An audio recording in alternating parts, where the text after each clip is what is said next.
An opportunity to make a statement. Thomas keeps it himself. Cohen Thomas fools everybody, and he's got green grass in front of him. A chance to achieve greatness. Crow picks up a block. Stiff arm. One man to beat. Another move by Crow. He's still going. A stage ready to be taken. Jamar Williams puts this one on ice. The 2025 Stateline Showdown features two teams rich with tradition. So when we go out on the field, I think there's an expectation of success. And eager for a shot at glory. But it's another step to putting our program and our brand in there with anybody in Alabama. This is Opelika versus Callaway. This is the Stateline Showdown.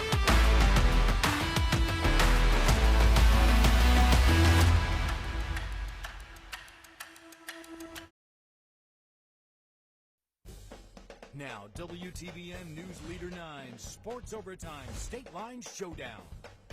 Sponsored by Wendy's, home of the $5 Biggie Bag.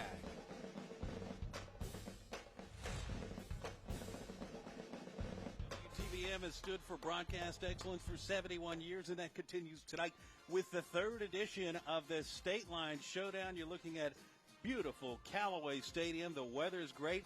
Let's tee it up and kick some football off and play a nice game tonight. The Stateline Showdown on WTVM. Good evening, friends. I'm Ben Stanfield, joined by Drew Pavon.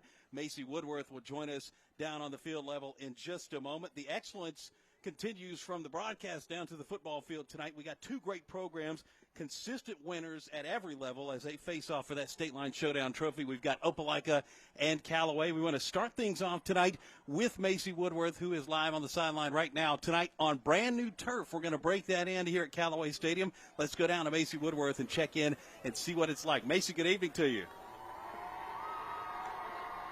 Hey, Ben. Hey, Drew. Good evening to you guys. Yeah, exciting night here right now. Opelika and Callaway right here running through. It's going to be such an exciting night, you guys. A little bit of rain, but the weather, it's looking like it won't stop this night from being a matchup. Again, we've been talking about it all evening. This is Opelika is up 3-2 in this rivalry for the Stateline Showdown, all starting back in 2018, but this is our third year of this Stateline Showdown. So it's going to be very exciting. We know that Opelika, again, like I said, up 3-2. Can Callaway tie it? We're going to find out. But we talked a little bit with the coaches prior, Brian Moore and Pete Wiggins as well. They're excited. It'll be a great matchup. So a lot to look forward to. Again, brand new turf right here behind us. So kick off here in just a moment. A lot to look forward to, you guys. So we're going to be sure to stay tuned and see how it plays out, you guys. All right, Macy, thank you so much. We're getting set to kick this one off. Drew, Opelika had a big win over Benjamin Russell last week. Stacked team in that game.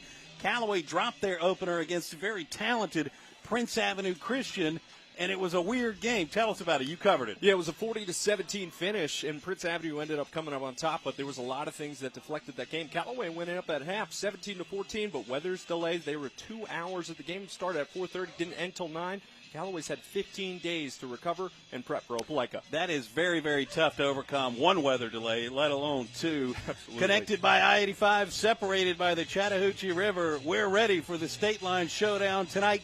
It is Callaway hosting Opelika on WTVM Sports Leader 9.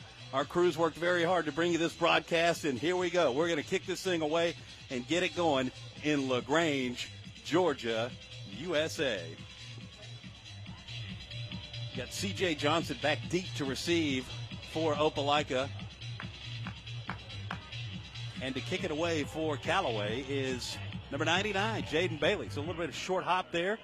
Fielded just outside the 10-yard line. Got a little bit of a room out to the 36, we'll call it. Yeah, 36-yard line exactly for this Opelika offense to take over. Drew, what are you looking for from the Dogs tonight? Looks like we do have an injured player. We'll check on that. But what do you think this Dogs offense needs to do here on this first drive? Well, Ben, let me give you my 3 keys to the game for the Bulldogs and what they're trying to expect and what they can take advantage of. They got 3 things that they have to do to try to grab a win here to move to 2-0 after last week's win over Benjamin Russell. Run the hammer, that's for sure. Blake Johnson, he is their big fullback. He's a little bit of a hybrid. He does it all. Fullback, tailback, tight end. Kid's 6 foot, weighs 255. Reminds me a lot of Mike Allstott. Coach Brian Moore says he is the best player on the team just because of everything he can do. He's a Swiss Army knife. Bring the heat. They have 10 new starters on the defense side of the ball, but they got after Benjamin Russell quite a lot last week. I fully expect them to keep bringing the house with some talented edge rushers. They had a little bit of a funky start in that game against Benjamin Russell last week. Kind of had to come back from behind, but they were able to get it done in the first half and then hang on for that win. So did he mention any of that, cleaning any of his penalties up? Absolutely, and that was the big thing, was they had almost 10, 15-plus penalties, and that's a big thing. He wants them to be more consistent and figure out how their game could be because they've got some new starters on the offensive line, and they got to clean up that sloppiness.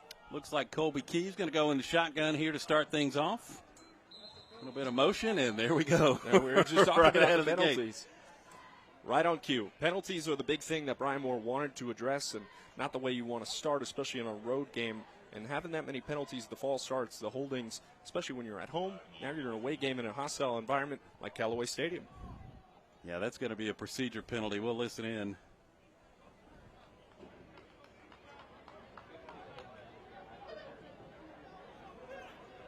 So we'll replay first down. We should be able to hear the officials. I'll check on that, though, as we move along through the broadcast tonight. But Colby Key ready to set things up. Field general is in the shotgun. And there he is with the snap. Quick handoff. C.J. Johnson around left side. Almost able to turn the corner. Gained 1 yard on that play there, maybe.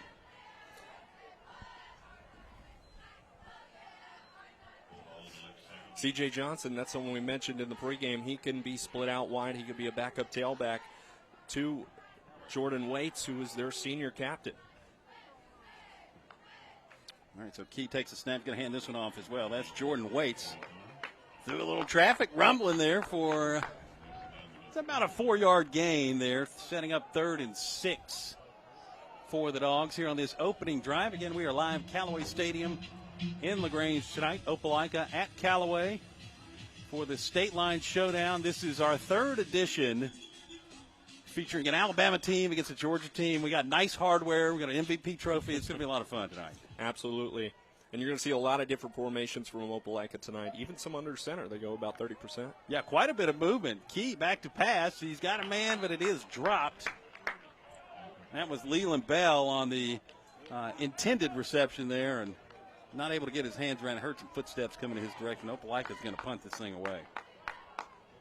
Not the way you want to start, especially with those penalties, with the miscues they had last week against Benjamin Russell. Not the sharpest way. Started with 2 runs, tried to go to the pass, but Bell just couldn't hang on. Yeah, you got to think if they could get an opening drive score in a game, that would do them a lot of favors just based on their history. That's Reese Beasley that punts it away. Oh, it is muffed. He was able to get it back. Jeremiah Dunn touched the football. He dropped it. Actually never really got a hold of it and able to fall down on top of it. Callaway avoids disaster right here to start things off. Now we step onto the Callaway offense, and this is a talented bunch. They got a lot of weapons, and similar to Opelika, they like to use them in different spots. As we look to my keys of the game, what I think they really need to do to attack is they got a lot of different things.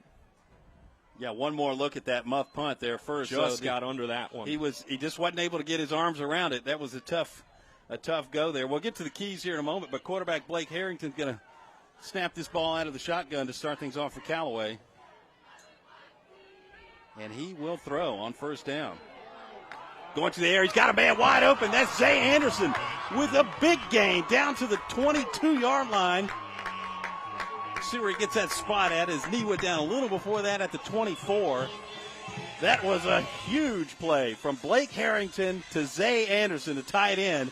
He was wide open. Drew, hit us with those keys. And you see it right there with the keys of the game. Zay Anderson, this kid's going to play both ways at tight end and middle linebacker. He's a 3-star commit going to South Alabama. He's locked in with them. He is a wrecking crew, and he can do a lot of things for this offense. But watch him on the defensive side of ball, especially Brian Moore. You see Pavia. That refers to Diego Pavia because Blake Harrington, the quarterback, that's what Brian Moore compared him to. Very shifty, taking a lot of run plays. Well, we saw that on first down. There's a handoff around the left side, and that goes out to an end around there for Callaway. There's number 4. He's on our roster here, Jeffrey Ellis, on that handoff. And about a 4-yard gain there on first down. So 2nd and 6 for the Cavaliers. And you're right. I mean, Harrington on that first play, able to open up, sold the play action well.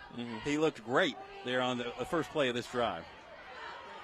Short pass out to Caden James, wide receiver. He's going to push things down inside the 10-yard line.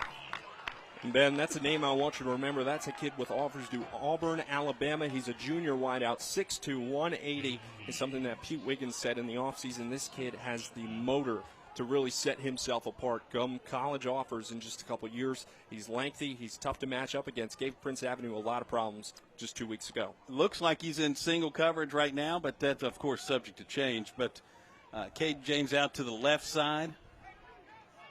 Blake Harrington got to snap this thing out of shotgun. He's back there by himself this time. See if the Dogs bring any pressure against him. Don't be surprised if you see a little quarterback power here to the right side. That's why we pay you the big bucks right there. There you go. That's exactly what it was, through the B gap. And that's what I talked about before. Blake Harrington, he has that Diego Pavia ability. He can throw the ball really well. He's a baseball kid, Ben. He's a pitcher, throws about 91 miles per hour, so nice. He can sling it around. But watch him on his feet. He can throws a lot of different things at this offense. All right, so here we go. 2nd and goal from the 6-yard line, we'll call it. And again, Harrington flying solo in the backfield. And again, quarterback power, this time to the left side. He's dragging guys down to the 2-yard line. He wanted that one. He's a fighter, though. You're right, Drew. He's been a lot of fun to watch so far on this first drive. Yeah, they're going to disguise that as the empty set there, and you're going to see they're going to hide it up back right behind the left guard to kind of throw off the Opelika defense to try to disguise it and really power towards that left side, just similar to what you saw the play prior where they went on the power right. And now don't be surprised if they bring in a bigger back, try to push it in here from the 2-yard line. Yeah, that was DJ Mahone, that back that was shifted just to the left there behind the line of scrimmage, the offensive line there. This time it is looks like A.J. Williams back there. No, I apologize. That's Zay Anderson in front of him. They've got 2 tight ends set, and you're going right back to the quarterback power. Zay clears the way, and Harrington is in for the touchdown. Callaway goes up 6-0 early in this one. 7:56 to go in the first quarter. What a brilliant drive for the Cavaliers to start this game. Absolutely. They dialed it up perfect. They started with that play-action pass, found Zay Anderson in the middle of the hashes marks, took care of business, marched down the field with a couple power runs, found Caden James where he needed to be. That resulted in 6. Now Callaway's already big, with already 7 minutes to play in this one. Yeah, Zay able to just pave a huge hole there. Extra points up and good.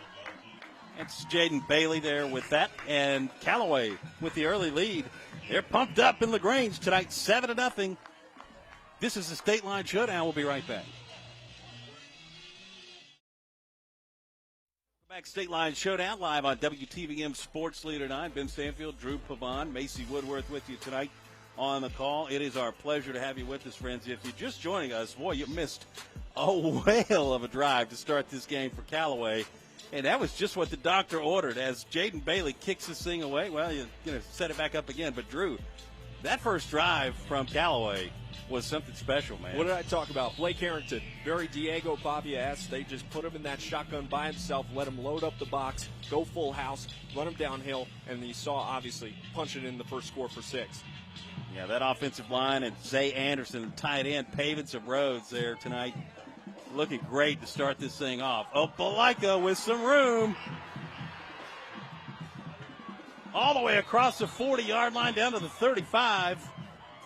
Then it looks like this one's going to come back. Got some laundry in the field around the 30-yard line of Opelika, and we talked about penalties being a big issue with this Bulldog team from last week against Benjamin Russell. And there's one that just costed them great field position in Callaway territory. And discipline rearing its ugly head here early. Let's see what the call is here on this penalty. Had block in the back going against Opelika. That was C.J. Johnson on the return. I don't know that the block necessarily, well, maybe it was up here to the left side of your screen, but watch it right there. Okay, you see yeah. it, the clear. Yeah. You got to disguise it a little bit better Yeah, than that one. not hard to miss that one. But look, C.J. Johnson, number 3, he's gonna be a guy you're going to see split out wide. You're going to see him in the backfield. Brian Moore said he has breakaway speed.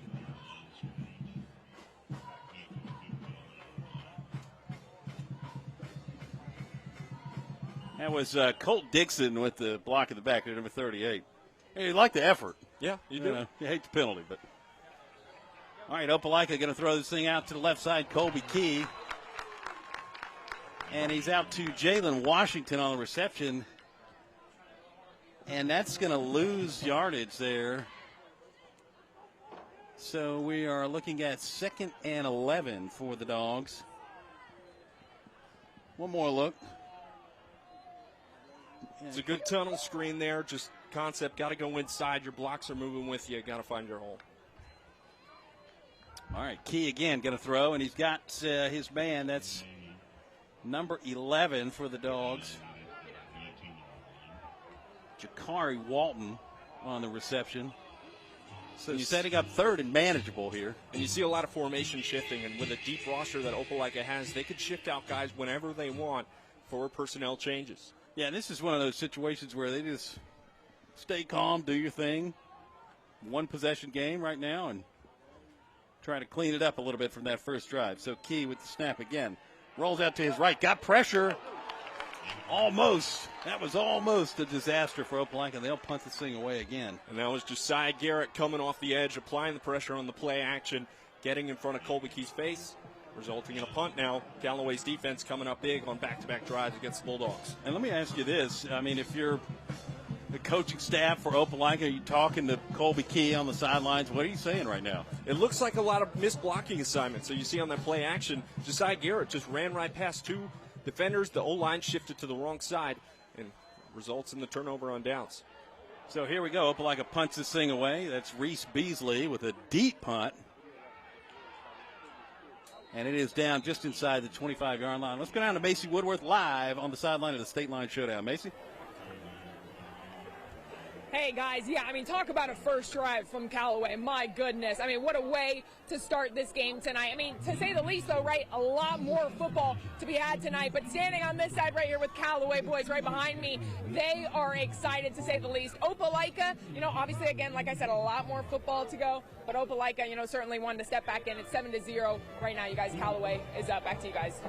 Yeah, Callaway putting up a fight in this game early tonight. They've really had their way with this Opelika defense. Thank you very much, Macy, for that report. And we'll check in with Macy throughout the game tonight as well, coming up. It's kind of a pistol set here for this Callaway offense. Harrington throwing downfield, almost intercepted. Maybe not the best decision there, but right through the hands of Xavier Thomas. Yeah, Thomas couldn't hang on to it. That would have been a big game-changing play right there. Pressure, I mentioned it before, if Opelika could get on Blake Harrington, and they've got a very young defense, inexperienced, 10 new starters on that side. So getting after Blake Harrington, that's going to be the key. They did it well last week against Benjamin Russell, actually won them the game on that final drive to turn over the game and ended on some kneels. That's a ton of new guys on one side of the ball. Absolutely. Especially on the other side, your entire new offensive line, and that's something that we have to key up on for the rest of this game. Harrington, 5 wideouts, 3 to the left. That's where he's going. He's got his man, number 1, Caden James, with about a 3-yard gain there on the second down pass. And that's a kid that has a lot of big playability. We saw it against Prince Ave just a couple weeks ago. He made it look like a one-play 4 spin moves. It's a very talented Prince Avenue defense that had multiple 4-star players. So they have been challenged already. And, of course, with that game, the weather delays, Callaway was hot out of the start, but those delays really dragged into the second half. All right, so it is 3rd and 7 on the 28-yard line. Harrington going to snap the ball again. He's going to take it up the middle. Dogs ready to eat on that one.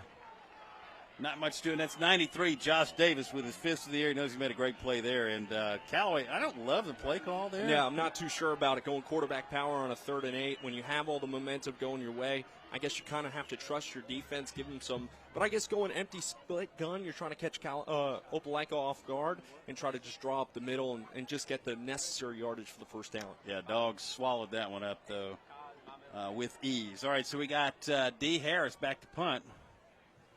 for the Cavaliers. Opelika sending that front.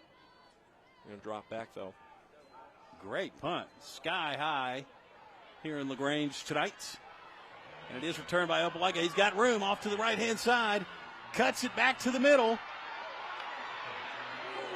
Big-time tackle. Great return.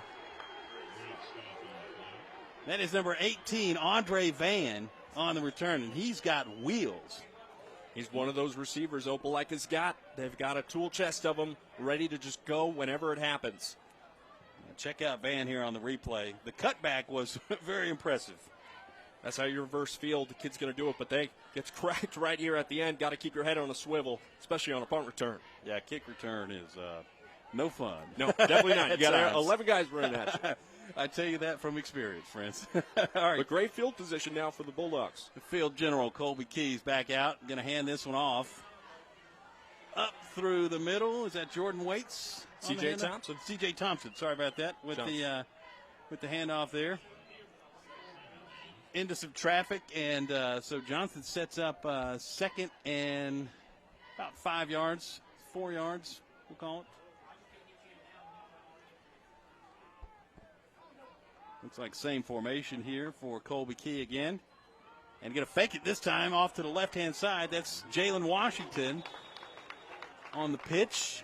Brings it around to the right end, and not much doing there, but maybe a couple-yard gain there on third down. Brings up third down, I should say. Just short. Jeremiah Dunn does an amazing job on the outside. Watch the reverse. We've seen Opelika. They like to get a little tricky. Jeremiah Dunn makes a great job containing the outside, not allowing Jalen Washington to get the edge. Yeah, kind of showed the same play, but did something much different that time around. All right, so Key is in the shotgun this time. C.J. Johnson off to the right. Going to hand the ball off to him. He crosses his left side and up through the line. Good for the first down to the 21-yard line for the Dogs. Now we've seen C.J. Johnson step back into the running back role. We had him split out in the first two drives, but Brian Moore really talked to me about trying to get this kid as many touches as possible because at any moment he can break one. He's one of those guys maybe gets better as the game goes along. Absolutely. And running backs, that's a big thing. You got to have a workhorse back. Yeah, that consistency. You're going to go to him again, C.J. Johnson. Let the big dog eat. Yeah, that's how you got to do it. Haven't seen Blake the Hammer Johnson yet, and that's the big guy that you usually see inside that 10-yard line for Opelika. Brian Moore called him the best player on their team, and he may do some things no matter what the formation is. You see him split just outside. See what they got doing. Yeah, that's number 30. Sky Alert 9, by the way. We appreciate their hard work tonight giving us aerial shots. And Key's going to take off. And he cuts inside. He's in for the touchdown. Nice run by the quarterback. And, boy, he made a great move there to cut it inside and put 6 on the board for the Dogs. That's a great juke move there. They split everyone out. They just have one up back there. He makes the decision, realizes Callaway's dropping back, leaving nobody in the flat, covering on the man spy. Watch the replay here. Great eyes by the junior quarterback. Started for them last year. And watch this juke move. Come on. Put him on skates, Ben Stanfield, and walks easily into the end zone. And we got a tied ball game coming up. A leisurely stroll, if you will. How about that? All right, so we're going to kick this thing away. Reese Beasley going to put it through the uprights, and it is no good. No good. Our angle is a little difficult from the press box down there if I sound a little behind at times. Let's go down to Macy Woodworth, who is on the field right now. Macy. Yeah, I mean, Opelika right now currently making their way into the game 7-6 right now. They're still down, but that is a play that especially with C.J. Johnson, I mean, coming in, this is especially huge as the game goes on. There's a lot more football to be had, but this is exciting for Opelika making their way in. We got a little bit under 3 minutes left in the first quarter. Looking forward to more football tonight, you guys. All right, Macy, thank you very much. Just want to let folks at home know live TV, right? Our down and distance is not accurate on the bottom line. We're working on getting that wrinkle fixed out here in the broadcast so far, but everything looks great, though. Really proud of our team tonight for putting on a great broadcast for you. This is, again, Callaway Stadium in LaGrange. You're watching the Stateline Showdown featuring an Alabama team and a Georgia team with Alabama and Georgia's news source, WTVM News Leader 9, carrying the broadcast tonight. Ben Stanfield, Drew Pavon, and Macy Woodworth, who you just saw down on the field with you this evening. And we're excited about this one. Reese Beasley going to kick it away here as we sit 7-6. Home team on top. 2:43 to go in the first quarter. So Beasley's going to boot this one away into the end zone and through the end zone. Not returnable. Got quite the leg on him right there. Yeah, Reese Beasley putting it on the back line there tonight. Now, the biggest thing for me is I want to see what Callaway sets up and how are they going to react to that quick touchdown from Opelika. They really have to attack, do what was kind of working for you. Throw those play action rollouts, get Blake Harrington in space, going with that third goal. But that's the big question. Can you get the momentum back rolling? You had it in that first drive. Defense showed up great, but can they get it back to normal? Yeah, the highlights last week on Sports Overtime, of course, with this Opelika team, you got to be impressed with this early touchdown drive from them because it really took them, a quarter to get rolling or so last week? Yeah, that's absolutely right. And we just saw it on their first 2 drives here. I mean, they really had to get connected, and they got to get consistency going. It's something Brian Moore addressed in our pre-production meeting. All right, Callaway with the ball now. Blake Harrington has had himself a night so far. Going to roll out and throw this thing back off to the right-hand side. It is caught. That's DJ Mahone off to the right-hand side, and a nice gain. Going to move the chains there on first down for another first down. I love that play design there. A little roll-out, throwback, throw to the tailback. DJ Mahone sets him up perfectly on the sideline. The lineman slowly drifted through off the Opelika linebackers, and it obviously sets up a new set of downs. Yeah, everybody went right on that play. And, everyone was looking left. The pass was off to the left. Yep, so... All right, Harrington going to keep it himself this time, and he's got room. Can he turn the corner? Harrington across the 50, the 45, pushed out of bounds. They're going to mark this at looks like the 46-yard line. I think we got laundry on the field, Ben, so this one might be coming back depending on the call. Yeah, we certainly do. Back just on the midfield side of the 40-yard line. That was a great design there. Great read option by Blake Harrington. Really see it. That may be the run they wanted moments ago on that last drive on third down, but weren't able to get it. Great eyes by Harrington. The senior, you just see it here. This is just crisp. You know what you're doing. You're reading the right guys. Pulls it at the exact moment that he has to. And then watch the elusiveness. This is Diego Pavia-esque and gets to the outside, gets a great chunk of yardage, but the penalty's drawing him back. Yeah, there you go. That was a hold there on the left-hand side of that run. Harrington this time going to drop back, throw the ball right through the hands of his intended receiver. That's Caden James. He was trying to get that ball out too. That's a tough kid to overthrow, I'll tell you that. 6'2", 180. He is a lengthy receiver. SEC offers, and he's only a junior. So watch out for him to do something big in this game tonight. We got a lot of college talent on this field tonight too between these two teams. Absolutely. And then it's top to bottom, really, on both of these squads. Opelika, they have got some new guys, but they're guys that are lacking in experience but have the talent to play at the next level. So it is 2nd and 9 from the Callaway 33. That looked like Reeves on the handoff. No, excuse me, that is Christian Kennedy.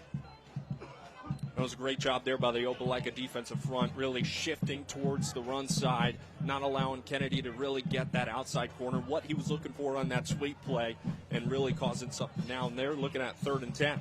Yeah, a lot of traffic there, and so this thing's backed up, and they're going 3 wideouts. No, it is 4 wideouts for Blake Harrington, the quarterback, and he's going to drop back and look for one of them. Off to the right-hand side. He's got his man. He's got a first down.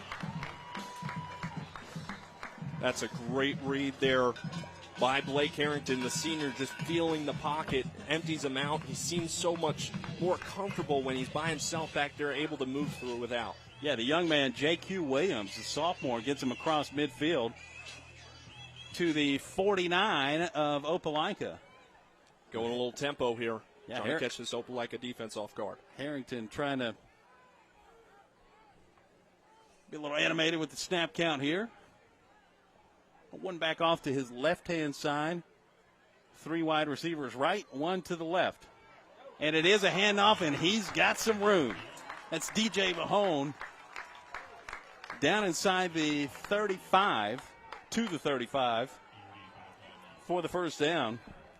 I'll tell you what, very impressive from Callaway's offensive line so far. They're moving the fronts, really controlling the line of scrimmage, and that's what you want to see from a 2A team against a 7A team. And that was, I think, one of the biggest question marks for me was how would they match up with the size. But Callaway's not small. They got multiple guys on the offensive line who have really great Division I offers.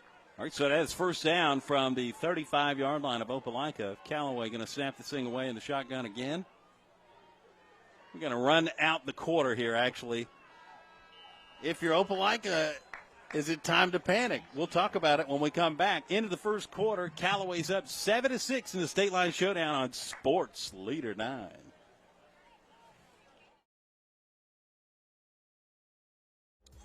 Welcome back. Stateline Showdown live from LaGrange. And Callaway going fast here to start the second quarter. Snapped the ball. Blake Harrington was in the shotgun, and the Dogs ate him up. 2-yard loss to start things off here in quarter number 2. Ben Stanfield, Drew Pavon, and Macy Woodworth with you tonight here on WTVM Sports Leader 9. Great to be with you, friends. And we got a great ball game so far, too. And Opelika fans may be a little uneasy on the couch right now, huh? Well, it's an early game, Ben, and that was something Opelika really had to settle in, especially last week against Benjamin Russell. But Callaway's kind of rolling on this drive since the first quarter ended. So Callaway in shotgun again. That's Harrington, the quarterback, Blake Harrington, with the snap. Rolls to his right. Got a man. Nicely done. Great footwork there by Caden James. That's their junior stud receiver. Keep feeding him the ball. He's going to make something happen. And that's great because that's a tough catch. You got to have that ballerina feet, man. Really nice play. They made it look easy, too. There on the second and long pass reception. I've been really impressed with this Callaway offensive line so far, giving Harrington enough time to really spread the field out, make something happen. And Opelika is really not keying up on him.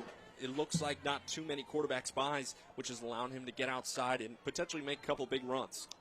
Harrington in the gun. Takes the snap, got a hand. No, he's going to keep it up the middle, and he's got wheels, a little bit of room.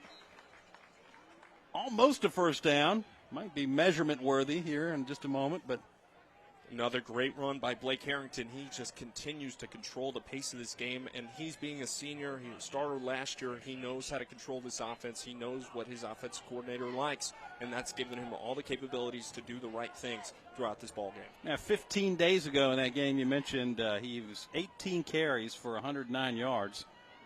I'd say he's on pace for a similar night tonight. Absolutely. He had more rushing yards 2 weeks ago than he did passing. Potentially we could see a bit more quarterback runs from that, and we got that power left. Yeah, 7 of 19 for 105. He's going to throw on this down to the end zone, and it is tipped by the Opelika defender. That's number 23, Braden Howard, on the tip there, and falls to the turf incomplete. So that'll bring up third and about a yard on the 21-yard line going in for Callaway there in Opelika territory. Difficult play call there on the fake toss and trying to roll it out. They had pressure in his face, and he kind of just tossed that one up into the back of the end zone, hoping that Caden James would come back up with that. He's tall. He's not that tall, but you got to really adjust, and you got to give yourself some more yardage. Call a play like that around the 35-yard line. Yeah, honestly, a little lucky that wasn't intercepted. Going out of the pistol formation this time. So Harrington, he's got DJ Mahone behind him, and Mahone's going to get the handoff. Mahone to the right-hand side through a little traffic. Gets that first down. Therese Thomas Jr., the junior, with the tackle there. Now that's a junior that we really had circles going in. Brian Moore said these are some edge guys we got. Tremaine Thomas and Therese Thomas Jr., two guys on the edge that can really impact this game. We haven't seen them really affect Blake Harrington just quite yet. But as this game goes on, the offensive line gets worn down a little bit more with that tempo. We could see some guys flying off the edge to make big plays. Yeah, more like Thomas the Train there on that tackle. There you go. All right, so here we go. Harrington in the gun again. Going to pitch out to Mahone on the left-hand side. Mahone's got room. Can he turn the corner? He does. Down to the 2-yard line. Blake Harrington got a little greedy on that one. He pitched that ball off, threw the hands up in the air like he was about to score, but Opelika's got a fast defense on that edge. You really can't be throwing that up just yet. A little premature. Another look at it here, but watch Mahone, man. Watch the hands go up. He was confident in his guy. You got to like the confidence from the senior quarterback, that's for sure. but now sitting in a great field position, knocking on the door, looking to punch one in. The fact that he was able to get around Elijah Oden there, number 33, was impressive enough. And down to it looks like the 3-yard lines where that official spot came to. So 1st and goal from the 3 for Callaway. What are you calling here? I'm going quarterback power. Look at how they're lined up. This is how they scored on their previous 2 drives. And go right to them. That is why I call you knower of ball, Drew Pavon, right there. Quarterback power. It comes up just short of the touchdown. I fully expect them to potentially go right back to it. I think you keep that formation and let Harrington punch it in, get his 2nd rushing touchdown in this first half. Yeah, why not? You want to go to the left side this time? Hey, look, Brian Moore called this kid Diego Pavia. Let him run like Pavia. I love it. You've been watching the SEC series. Of course, you're a Bama guy, so you probably skipped one episode there on Netflix, but gotten a big behind-the-scenes look at Diego Pavia the last couple of weeks. Absolutely. And look, they're right back into this quarterback power situation. I fully expect them to go right downhill. And that is the call, left-hand side. Is he in?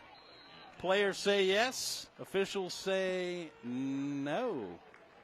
We don't have a signal yet. Not going to get it either. 3rd and goal.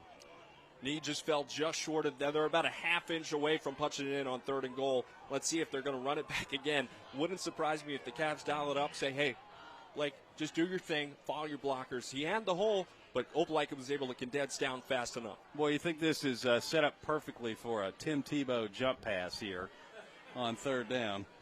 You'd love to see that. You don't see that too much anymore. That would be quite the play call here, but looks like going to the same power set again. You spin one of these guys out for a pass play here, or? I think you just power it home, and we're going to get some false starts. See, they got Zay Anderson and Nazir Houston, both their tight ends and kind of up backs, just trying to level the way, and it didn't really happen. I think they're saying it's on Opelika. Maybe would have jumped there, but we saw a lot of movement from the Callaway side. LaKedrick Burtz had a lot of fingers pointed in his direction. We'll wait for the call.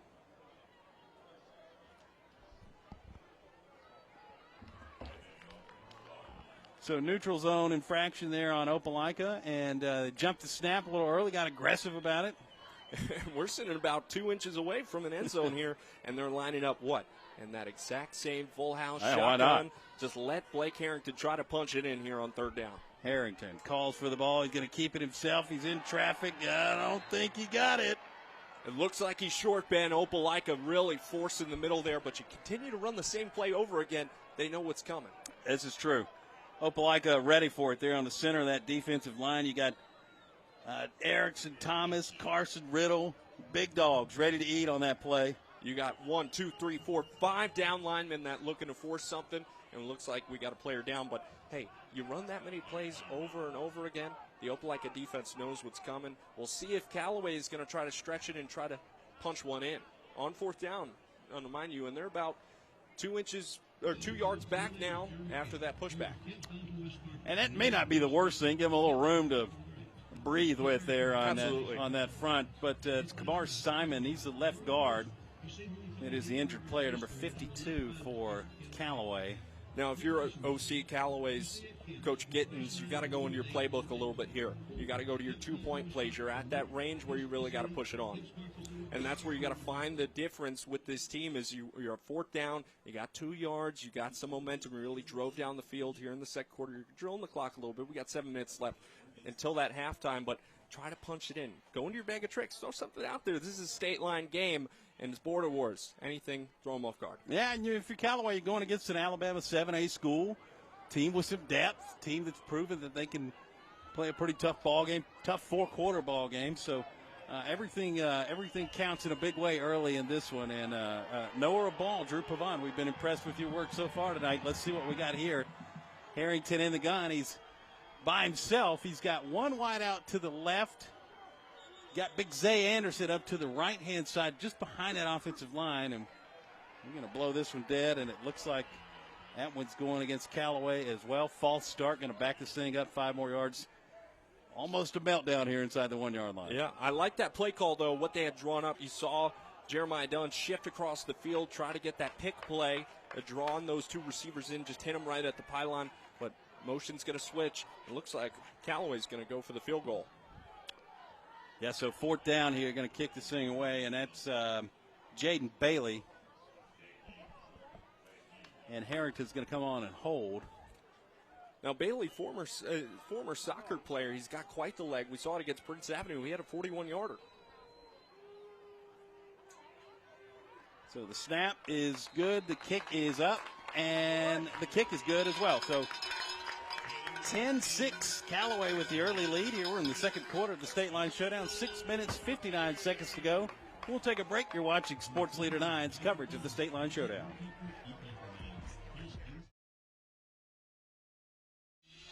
We are live. LaGrange tonight, the site of the State Line Showdown between Opelika and Callaway. Callaway's had a great game tonight so far. Well, they wanted a touchdown there, though, didn't they, Drew? Absolutely. Had a result for 3. Not what you'd love to see when you're about 2 inches away on 3rd down, but they continue to run something different. And, it looks like we're going to get a little pooch kick here. That is going to go out of bounds. Jaden Bailey with the kick for Callaway. So flag on the field. Get this thing set. Marcus it down at the 40-yard line. Yeah, about just almost to midfield for Opelika. All right, so Dogs coming out here. Colby Key, maybe not the best start tonight. Do have a touchdown drive under their belt, but some errors so far in this game, too. What are you looking for from the Dogs in this one? They're going to kick it again, by the way. Yeah, Opelika is elected for the re-kick, and they're going to push him back a couple yards to try to get it again. Now, Colby Key, I really need to see him try to push the field here. They haven't seen that deep throw yet. They got guys, Jalen Washington, Dre Van, 2 of their stud receivers really can take off. Jalen Washington, Brian Moore called him Mr. Lookout because anytime this kid's got the ball, he's underrated, he's very low-key, and can make a play happen at any moment. Bailey looks like he may be primed for another short kick. Not or too was. He's shifted to the left side. He went right there for a second, and I thought, oh, boy, this going to be an interesting one again, but going to kick it mildly deep from the penalty location. That's Audrey Van with the return there out to the about. Let's see where they marked this ball down at. About the 35-yard line. That was Antavius Reeves. That was their tailback playing a little linebacker, and that's something that it's different between these two teams. Callaway, they got guys starting on both sides. Yeah, going both ways. Yeah, you got both ways. You got Ironmans. That's what we used to call them back in the old days. Yeah. But now they got them a little. Opelika's got so much more depth that their guys are really rested coming in these drives, and that could be the difference later in this game. Yeah, it certainly will be later on. It's a 30-yard line start for Key and the gang here for Opelika. Handoff goes around the right-hand side. He's just shy of the first down. That's C.J. Johnson there on the handoff. And it just keeps looking like C.J. Johnson, the transfer in, he is just inching closer to really breaking one against his Callaway defense, and I think he can. Yeah, he's finding his rhythm right now, and got blockers to that right-hand side. Let's see if they go that way again, and they do. Can he push it for the first down? He does. So C.J. Johnson again moves the chains this time for Opelika, and they're in business keeping it on the ground here on this drive so far. Callaway, they did a good job there congesting the middle, but just couldn't stop them just to get short of that goal line.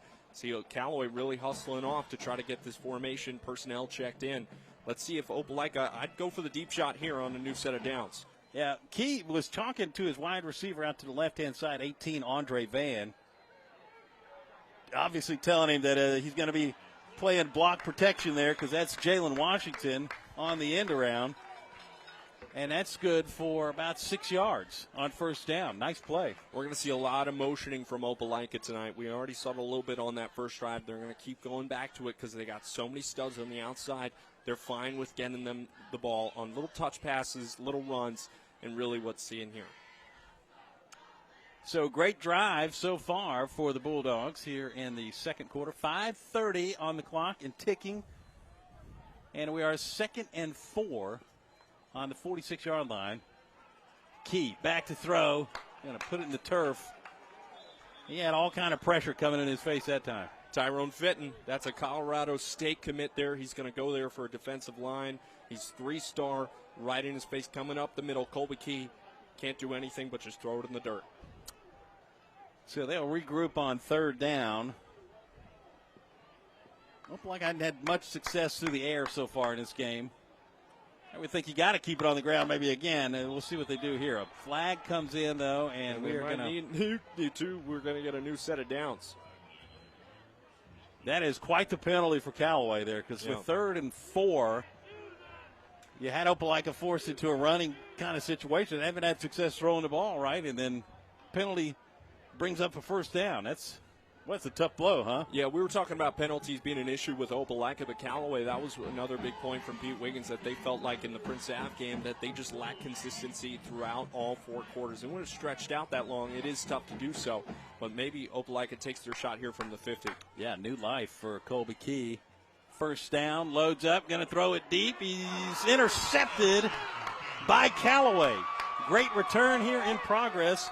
That's number 6, J.Q. Williams, a sophomore, with the return there on that interception, and he is amped up. We do have a flag downfield. Just an underthrown ball there by Key. Really tried to set in with the play-action pass to load up for the deep shot. Callaway's walking out there like they're going to get this ball, but we'll see what happens. But just underthrown ball there from Colby Key that results in the turnover on downs. So yeah, you're going to get a block in the back on that return. So essentially a glorified punt, but still quite the interception there. You got to love a good throw punt, Ben. You just hate them on first down, though, yeah, right? You don't love that part of it.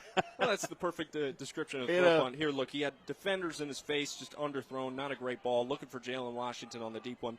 Underthrown from what it looked like to be 15 yards.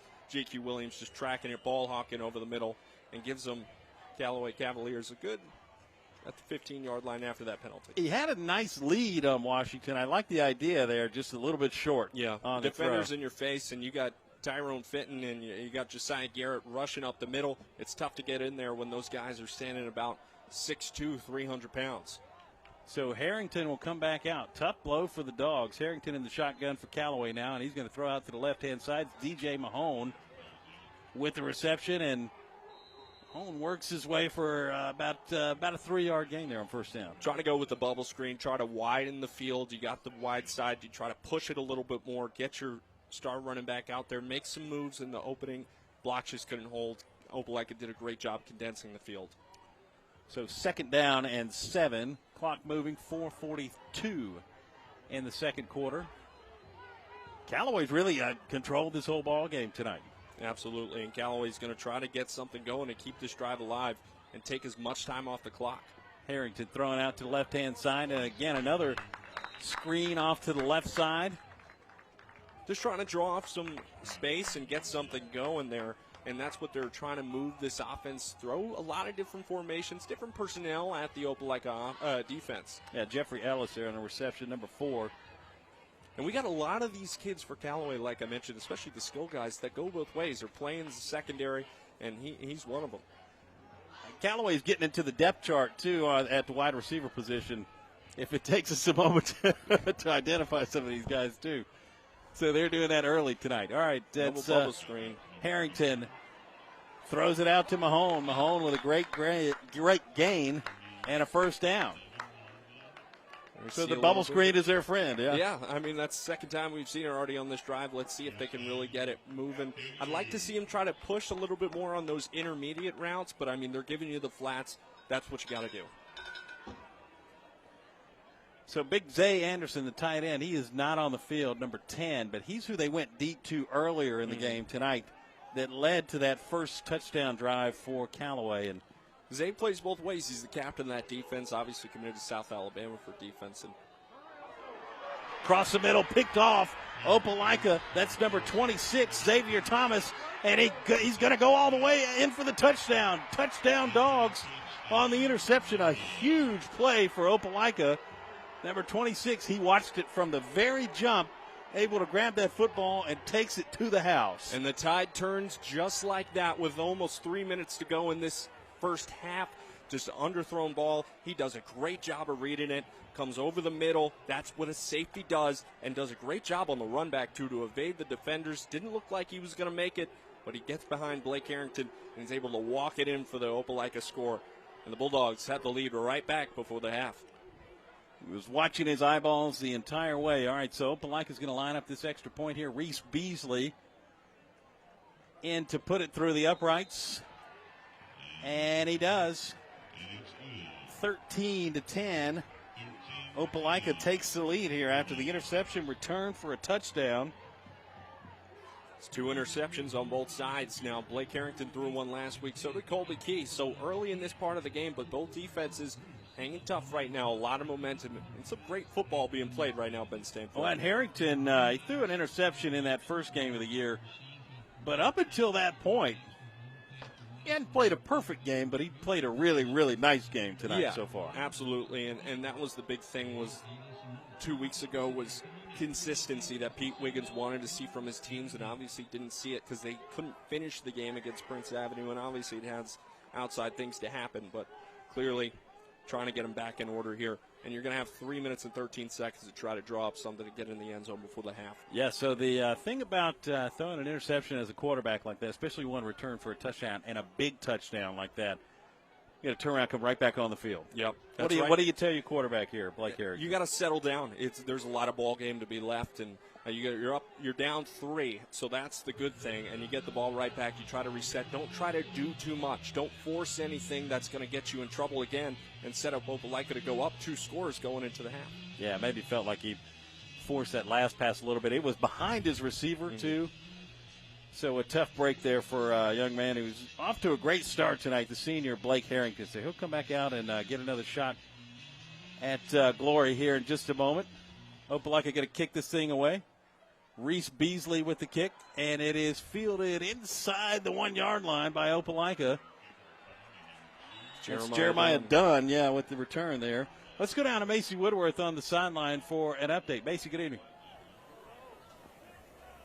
Hey, guys, Xavier Thomas with the Opelika touchdown right there, really bringing the lead, and also now heading into the locker rooms with a little bit of a positive boost, and so the second half could really be a key time for them. But again, as you guys have been saying, Opelika has a lot of depth.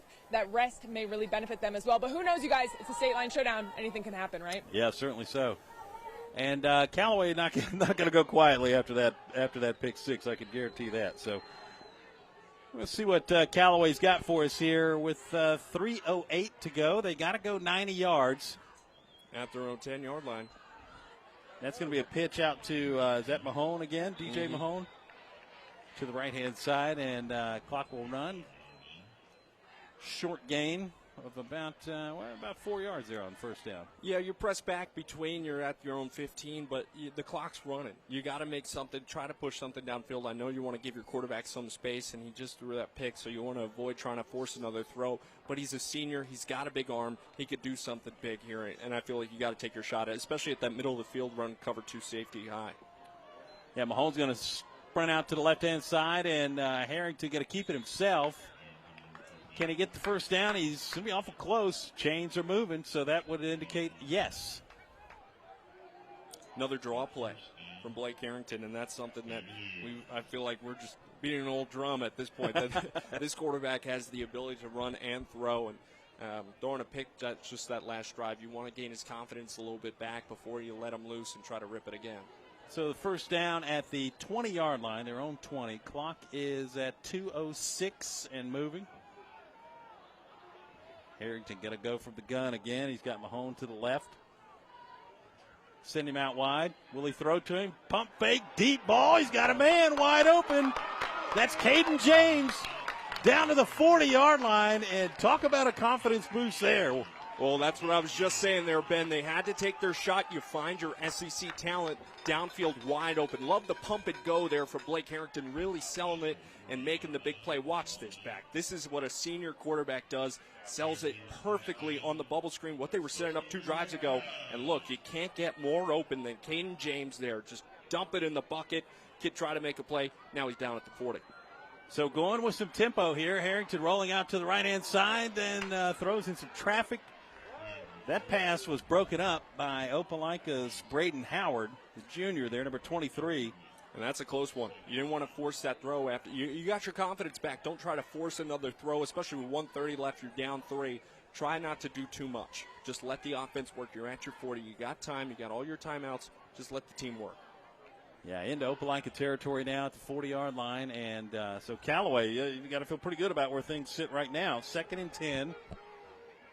And 4 wide receivers out. Maybe they try to take another shot here.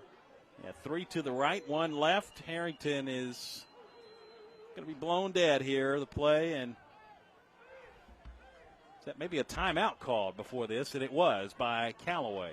All right, so we're going to get a Callaway timeout. They try to reassess here with about 1:27 to go. They saw how much time was kind of trickling down there on them, but now they got to reset. You're looking at 2nd and 10 at the Opelika 40. What do you try to dial up here? Do you go back to the little quarterback power, get you some room so you can hit on something that you designed up from the 30-yard line? Kind of depend what they're feeling. Coach Giddens has got to go into his little bag of tricks here. I haven't seen too much trickery, a lot of touch passes, but this is what we got to expect here. You're down 3. You just gave the ball back. You got to score before the half, that's for sure. First time out of the game tonight as well. So they've got 2 more, Callaway does, if they will choose to use those here on this drive and try to get some points before the half. This is the Stateline Showdown. We appreciate you being with us tonight here on Sports Leader 9. Ben Stanfield, Drew Pavon, Macy Woodworth roaming the sidelines for us tonight, doing a great job down on field level. And again, brand new turf here at Callaway Stadium tonight. And the students enjoying a good ball game, too. Absolutely, and the students are showing out. They got the hula skirts on. Got to respect the lay. Coconut bra guy, he's here tonight. There you go. And set it up perfect for a little 2nd and 10 from the Opelika 40. All right, Blake Harrington shotgun, 3 wide receivers right, 1 to the left, and a back for protection. He's going to throw deep. Has he got a man? A little bit of traffic there, no good. Incomplete pass.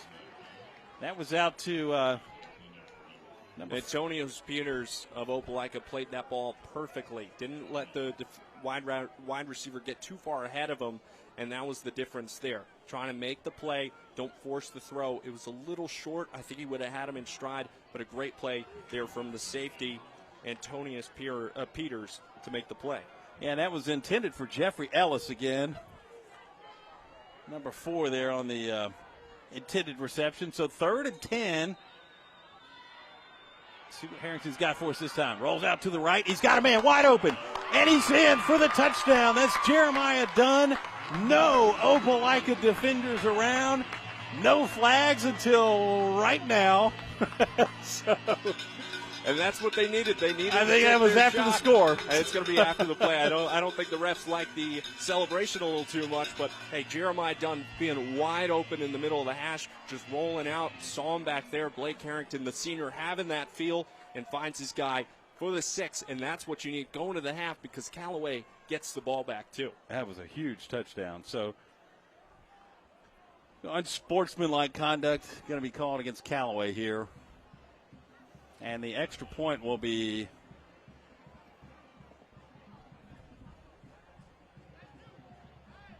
backed up. So the touchdown counts. The touchdown is good. And that will be assessed, I guess, on the kickoff is where they're going to do that. So extra point here from short distance. And Callaway will kick it away. That was a great throw by Blake Harrington, feeling the outside pocket, rolling on the run, and when you have a quarterback that's versatile like that, he's mobile, looking downfield, waiting for his receivers to break off, and Jeremiah Dunn did an excellent job of finding that open space, and that's the tricky thing about receivers. You know, they could get open on that initial bunch, but when you break off, how are you feeling the space behind you? Do you know the safety's roaming around, trying to get the quarterback to feel and see you wide open to drag across the field? Yeah, he was out in the wide open spaces all alone on that touchdown pass. He could have walked that thing and crawled if he wanted to. Certainly could have. All right, so we had a procedure penalty, false start against Callaway, so that backs this thing up. Eventually we're going to get an extra point try here. It's a long extra point. Yeah, kicking it from the 19 yards. It is up, and it is good. So 17-13.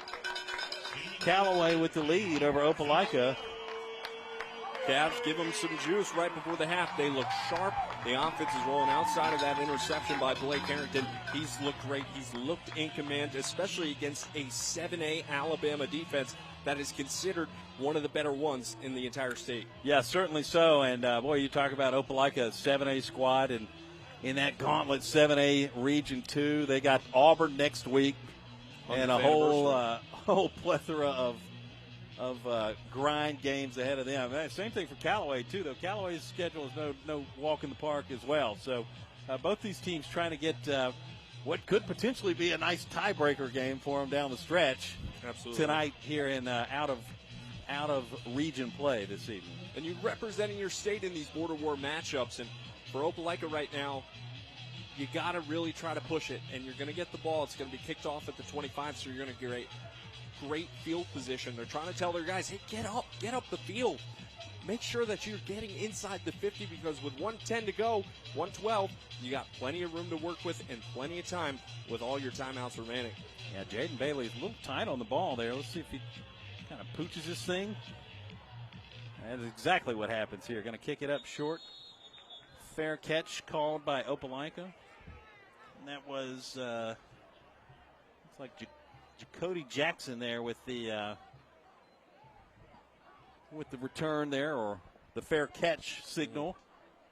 So that sets Opelika up in pretty good shape here to start this drive, and a little bit of time to work with as well.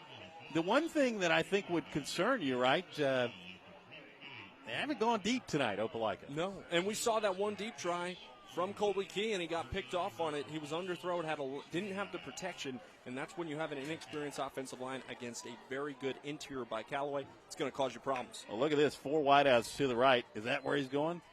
Yes, and that's into the backfield. Got his man, that's number 2, Jalen Washington, on the reception. But nothing going there. Opelika's offense just looks frustrated because Callaway is doing a great job, especially with their corners, playing up and not allowing extra plays, making the tackles and making the right reads, especially in an early game like this. Yeah, 5 wides again for Key. Going to punch it up to the line of scrimmage, and he's got his man there. That's number 10 on the reception for Opelika. That would be Keelan Banks there on the right-hand side, and that's good for first down. So that's 30, a sophomore wide receiver, and you see him using that depth now, Ben. He really stretched it into it, and it looks like we're going to get a timeout with about 35 seconds to go.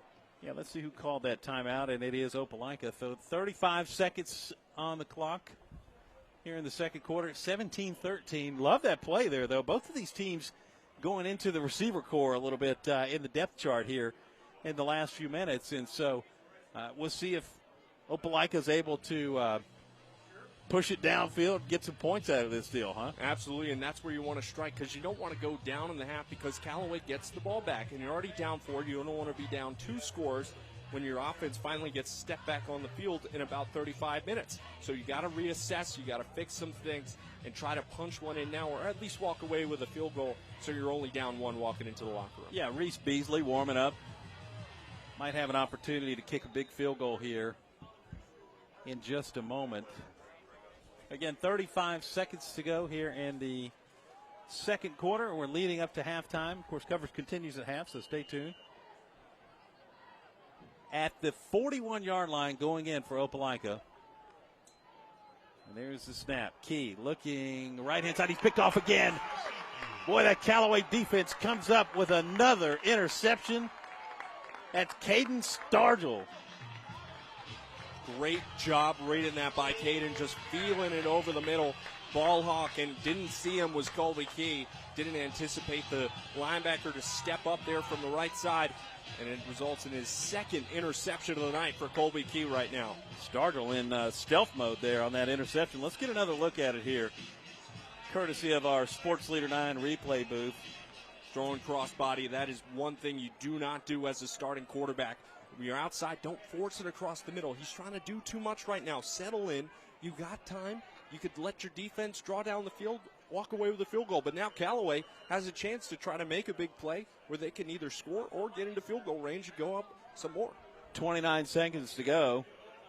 Do you reach into the bag here? Are you trying something? I think you're trying for number one. Caden James, that's my bet. Harrington loads up left side. Just short. The receiver was having to work for it there. He was looking for Caden James' big wide out. Tried that pump and go. What she was wide open on that resulted in that touchdown just a couple drives ago. And didn't work out this time. I think Harrington felt a little rush. The pressure off the left side caused him a little problems. But Caden James just couldn't track the ball down. And lucky enough, played a little defense there to save an interception going the other way.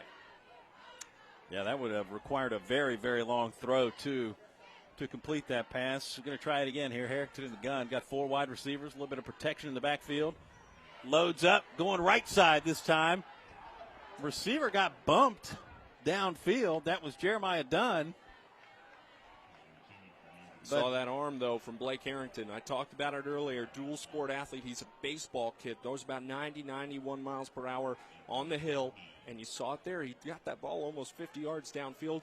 Maybe with 15, 16 seconds to go, you let him dial it up, try to see if you can reach inside the 20. Yeah, he wasn't coming up short that time, especially after that first pass did just a little bit. But they're on that right-hand side and not able to get it done. Receiver got bumped a little bit. Maybe. Mild contact. I don't think the ball was playable. I think that's why they didn't call it. Going to keep it himself. He's got a little bit of room out to almost midfield. Calls timeout. So Callaway's up to the 48 now off the run of Blake Harrington.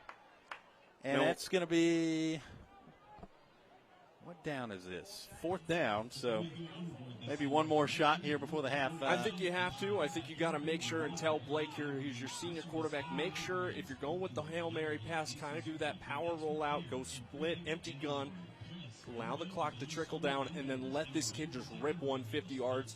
And I'm looking for number one, Caden James in the end zone. That's who I'd want to go to. You got a big kid who's that wide receiver and can make a play. Really, Jeremiah Dunn, Zay Anderson, no slouch on size either. And that's what I'm trying to do. Try to roll out, get to the sideline, make sure that clock trickles down. We'll see how they adjust. Right now it's saying 8 seconds. But at the 48-yard line, yeah, you got 52 yards to go to get in the end zone, potentially more with how drop back you are. I think they may have respotted that ball back to the 47. And it looks like Callaway's going to punt this one away. Okay, so that's the game plan. 8 seconds to go here in the second quarter. Callaway going to punt to Opelika. Timeout, Callaway. Pete Wiggins wants a second chance to look at this. Chess match continues. Like, hey, we got 8 seconds, guys. We can roll Blake out. We can throw a deep ball here. Obviously, the punt, that's the safe choice. Go conservative. Don't give them any chance. Maybe they didn't have the right alignment there, but it looks like they're going to bring the offense out on the field to try to get something going. Maybe try to punch one in, but from 53 yards out, that's no easy task. Well, let's play worst-case scenario. What happens here, worst-case scenario, on a Hail Mary play from this position? Well, from this position, you don't want to get sacked and have the strip sack and give the ball back and Opelika can run it back. Yeah. I think the biggest thing before you let go of the ball is make sure there is minimal time left so that if something does happen, Opelika is not sitting at their own 30 with 2 seconds left. Something quick like that. If you, worst case, throw it out of bounds. Don't try to play hero ball. Don't try to throw across the middle, cross body, because that's where you get in trouble and that's where the game gets slipped up for you. Yeah, turnover would not be ideal in any sense here. It's never ideal. And if you do turn the ball over, you want to throw that pick in the end zone down here. Absolutely. So. All right, empty backfield. Let's see what we get here from Blake Harrington. Can he, A, run the clock out, and B, I think we're looking at a little pooch punt here. He's going to take care of it himself, and that's exactly what happened. And that's going to go out of bounds with about 3 seconds to go. So Opelika is going to get a 60 yards looking out from the end zone.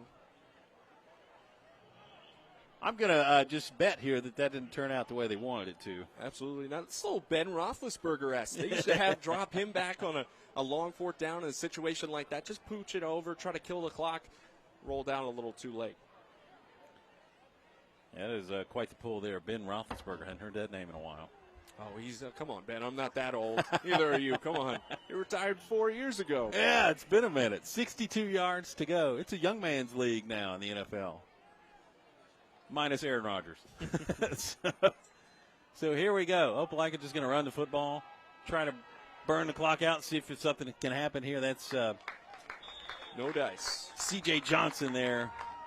Just something on that small, run. try to get some movement on the yards, especially.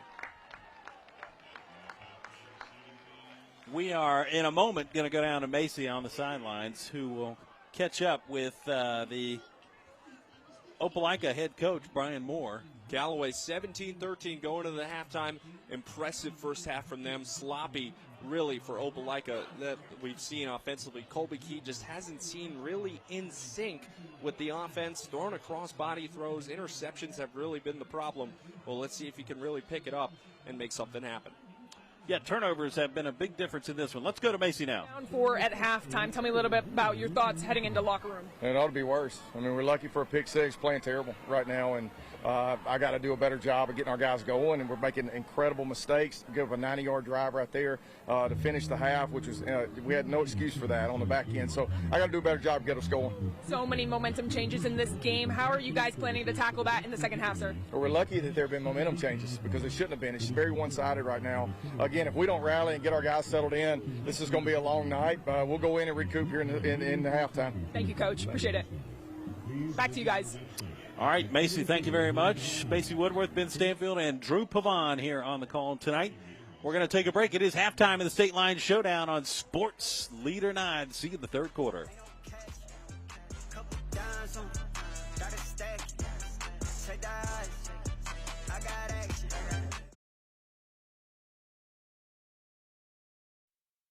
Thanks, guys. Well, welcome into the Stateline Showdown halftime show. I'm Mackenzie Collins, and we've got a loaded agenda. We're introducing a brand new high school football team and previewing our game of the week. But first, let's recap week 1 of high school action and look ahead to some of week 2's biggest matchups across the valley. Now, last week, Smith Station got its first win since 2023 against Shaw. The Panthers went into the locker room up 2 touchdowns and ended the shutout 24-0. Then, a shocker in Chambers County. Starkville, with a strong second half, gets the win against Chambers Academy. The Rebels had a chance to win with a field goal with 5 seconds left, but the visitors win 14-13. Now this week, LaGrange hosts Sandy Creek. The 2 teams split their meetings last season, and now only one can stay undefeated. And across state lines, Lynette welcomes in Beulah in their home opener. The Panthers will debut their new $1 million field, hoping to get their first win. And another big matchup is our game of the week between Russell County and Eufaula. Now, the biggest storyline here, the Warriors haven't beaten the Tigers since 1998. I went down to both schools to talk about the rivalry and game plan for tomorrow's matchup. I'm kind of trying to start a battle with 431, kind of going with Eufaula. So, we'll see how it goes. Now, it doesn't help if it's one-sided and they just keep winning, but equally, I feel like we're at a point where maybe hopefully there could be a little bit more parity between both programs.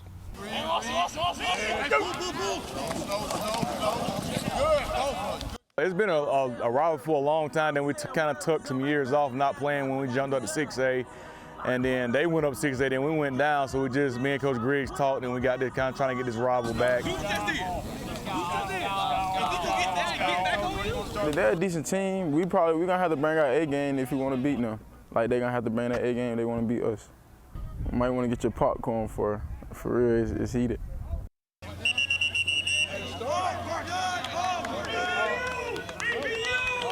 Our first year playing them was really last year, but I don't think it's no rivalry because, we beat them last year, so we be the same thing this year.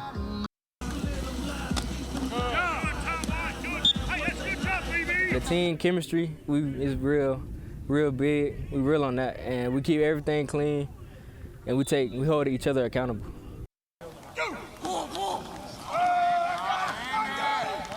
We ain't losing home. We beat them last year, so I know they're coming back, for like revenge. But yeah, we're not losing home.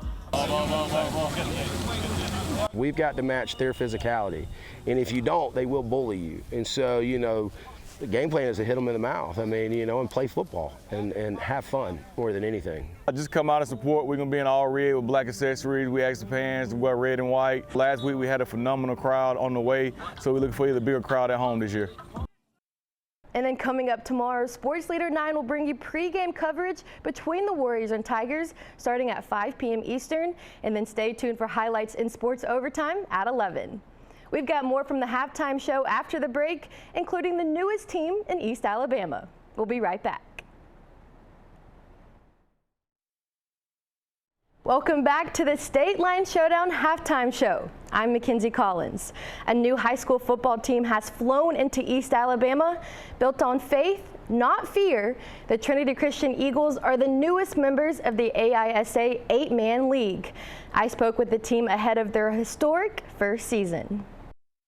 2 or 3 years from now, when we're seeing some success here, this will be the group that I'll have started it. It's a year of first for Trinity Christian football. First game, first touchdown scored, but there's one other thing. Most of them never played football before. Athletic Director Noah Gardner understands the challenge. Being the head basketball and baseball coach, he knows what it takes to build up a program. We've got a great group of athletes right now here at the school. We've had success in other sports, and we thought this was the right crop of kids to start it with from an athleticism standpoint, from the culture of the guys that we have on the team. They're just a really great group of young men. The young men will be led by head coach Mike Adams, who says just 4 players on the roster have football experience. Adams is familiar with first-year programs and gives credit to Gardner for a strong start. We got a mature athletic program, so there's already a lot of things. We already have water bottles. We already have cones. Noah was able to get, the Booster Club again was very, very awesome in providing us pretty much everything, tackle dummies. We've got everything, that we need to be successful. It's really just now. We just have to get out there and show the boys what they need to do and be able to teach them how to execute. For receiver and safety Reed House, it's his first season, and the biggest hurdle he's faced, the uniform. Always growing up playing backyard football, stuff like that, but a lot of us have to get used to with the mobility of the pads and the weight of the helmet. And also learning the schemes of the offense and defense, where we're exactly supposed to be and how we're supposed to rotate depending on the offense or defense we play. Sophomore wideout Harrison Weeks hasn't played football since middle school, but shoots hoops for the Eagles. He says he'll rely on his basketball skills when he returns to the gridiron. Conditioning helps a lot. We condition throughout the pretty much whole year, so football conditioning is not nothing new. And then, being athletic, being able to jump high, that helps a lot in football. The 5 seniors already getting high praise from Coach Adams and the team. Just ask junior Aiden Hahn, who will play both sides of the ball this season. With sports like football, the seniors will be expected to be leaders, and it's their job to figure out how to do that. And so with them, I think they've stepped up pretty well and tried to be very vocal. And I think that's the main thing that they're teaching the younger guys, since they're also mostly new to this too. They're just showing everyone how to be vocal and to be physical. For the Eagles, it's more than just wins and losses. It's about making history, setting a foundation, and stepping off the field as a champion, week in and week out. One of the ways that we will measure this is I want to talk with the faculty at the school. I want to say, in your opinion, how has this season impacted these young men? Have you noticed a difference? I'd really like if there was a way to survey the student body. That person first, player second mentality comes from 25 years of serving in the Army. Coach Adams says one of the greatest leaders he's ever met was when he was in the 10th Mountain Division. James Terry, he was one of the most selfless leaders I've ever known. And he was tough. Now, I don't mistake me, he was very tough. But one of the things that he told us constantly was, he said, all these men out here in this infantry battalion, they're here because they want to be. He said, so don't yell at them, teach them. And that greatly impacted me as a person and as a coach years later. And I think that that's kind of what we want to do, is just to make sure and teach these young men, and because they're all very, very teachable, and just to make sure that what we're teaching is something that's of value. The Eagles are currently playing their first game against Springwood and will face Cornerstone Christian next week. Moving to the college scene, Auburn football is set to open their season in less than 24 hours in Waco, Texas. Third-year head coach Hugh Freeze and the Tigers look to make a statement against Baylor. And after having all summer to prepare, Freeze says game planning still hasn't been easy. It's tough because you have too much time. And You'll have your mind set on this is what we should do, and then you watch another game or you watch another cut up, and you have 3 more ideas. Those ideas are worthless if your kids can't go out and execute it at a high level. But that is hard for game 1. It gets a little easier when you're in a normal week. And on Saturday, the 5th-ranked Georgia Bulldogs start between the hedges against Marshall. Now, lots of talk and expectations for quarterback Gunnar Stockton, and head coach Kirby Smart says his decision-making will be the most important thing for the first-year QB1. It's not a play that he takes that he doesn't have to at least decide something, because that's what offenses evolve to. You don't want to be in a bad play.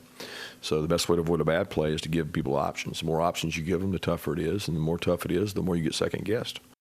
Also Saturday, number 8 Alabama travels to Tallahassee to take on Florida State. The Tide looks to change the tide on away games, as all 3 losses last season taking place away from Bryant-Denny Stadium. Head coach Kalen DeBoer says he wants to start the season with a fast pace. You dig yourself a hole on the road, it gets hard. The crowd gets behind the home team, and that comes down to execution, which comes down to preparation and the work that's happening on the football field. Tomorrow, Wednesday, Thursday. So it's the same old thing, but starting fast and giving yourself, not that you don't have the belief, but like another level of like momentum. Well, that's going to do it for me. Thanks for watching the Stateline Showdown halftime show. I'll send it back to Drew and Ben for the second half of action between Opelika and Callaway.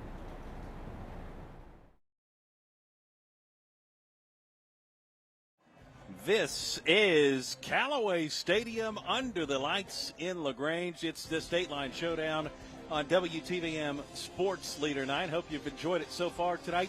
We're getting set for a great second half this evening. Callaway 17, Opelika 13 as we start the third quarter, and we've had a great ball game tonight so far, Drew Pavon. And that's absolutely right. I think we've seen a big, people say surprise from Callaway, but this team's had 15 days to prepare for Opelika. They're done a great job. Opelika's really just got to key up on the little things. I think Colby Key's got to take a step back, try to run the ball a little bit more. You got talented backs like C.J. Johnson. You got to use them. The kid's got breakaway speed. Try to use your playmakers.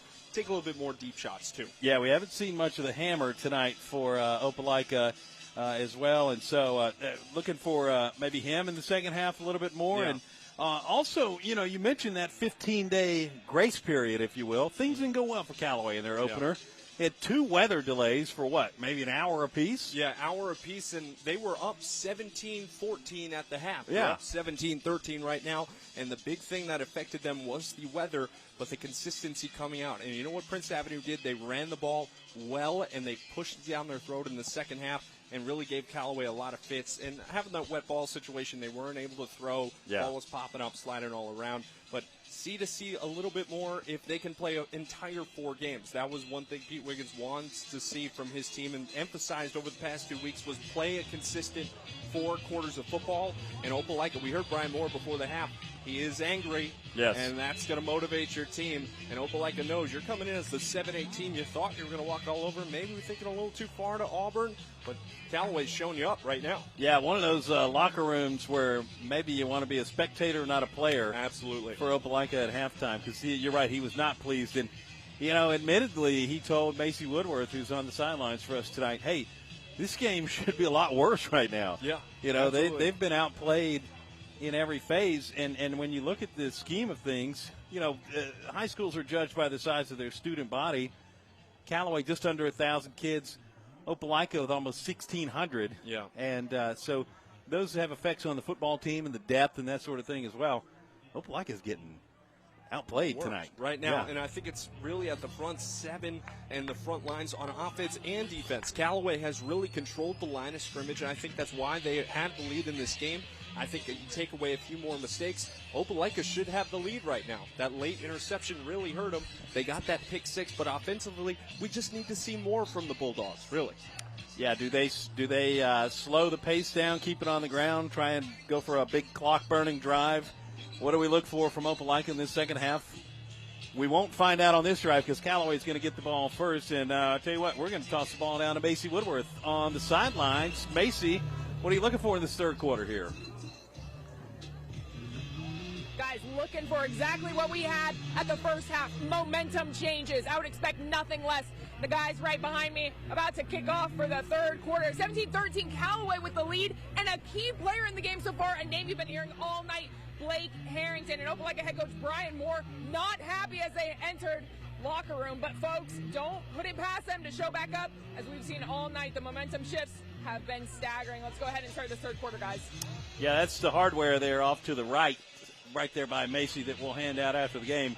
One of those is an MVP trophy, and you'd like to think the clubhouse leader right now, Blake Harrington? I'd have to say so. You look at those trophies, obviously the winner's going home with that, and a nice new MVP trophy we introduced this year. Blake Harrington, clearly the runner right now. He has 2 touchdowns, the 1 interception, but right now he's leading this game and doing a very good job of it. Those names on there already would be Shaw and Glenwood, the winners of the prior state line showdowns, and of course a pleasure to bring you this game for the 3rd year in a row. It's been a lot of fun from day one. So Callaway's going to take over at the 20-yard line.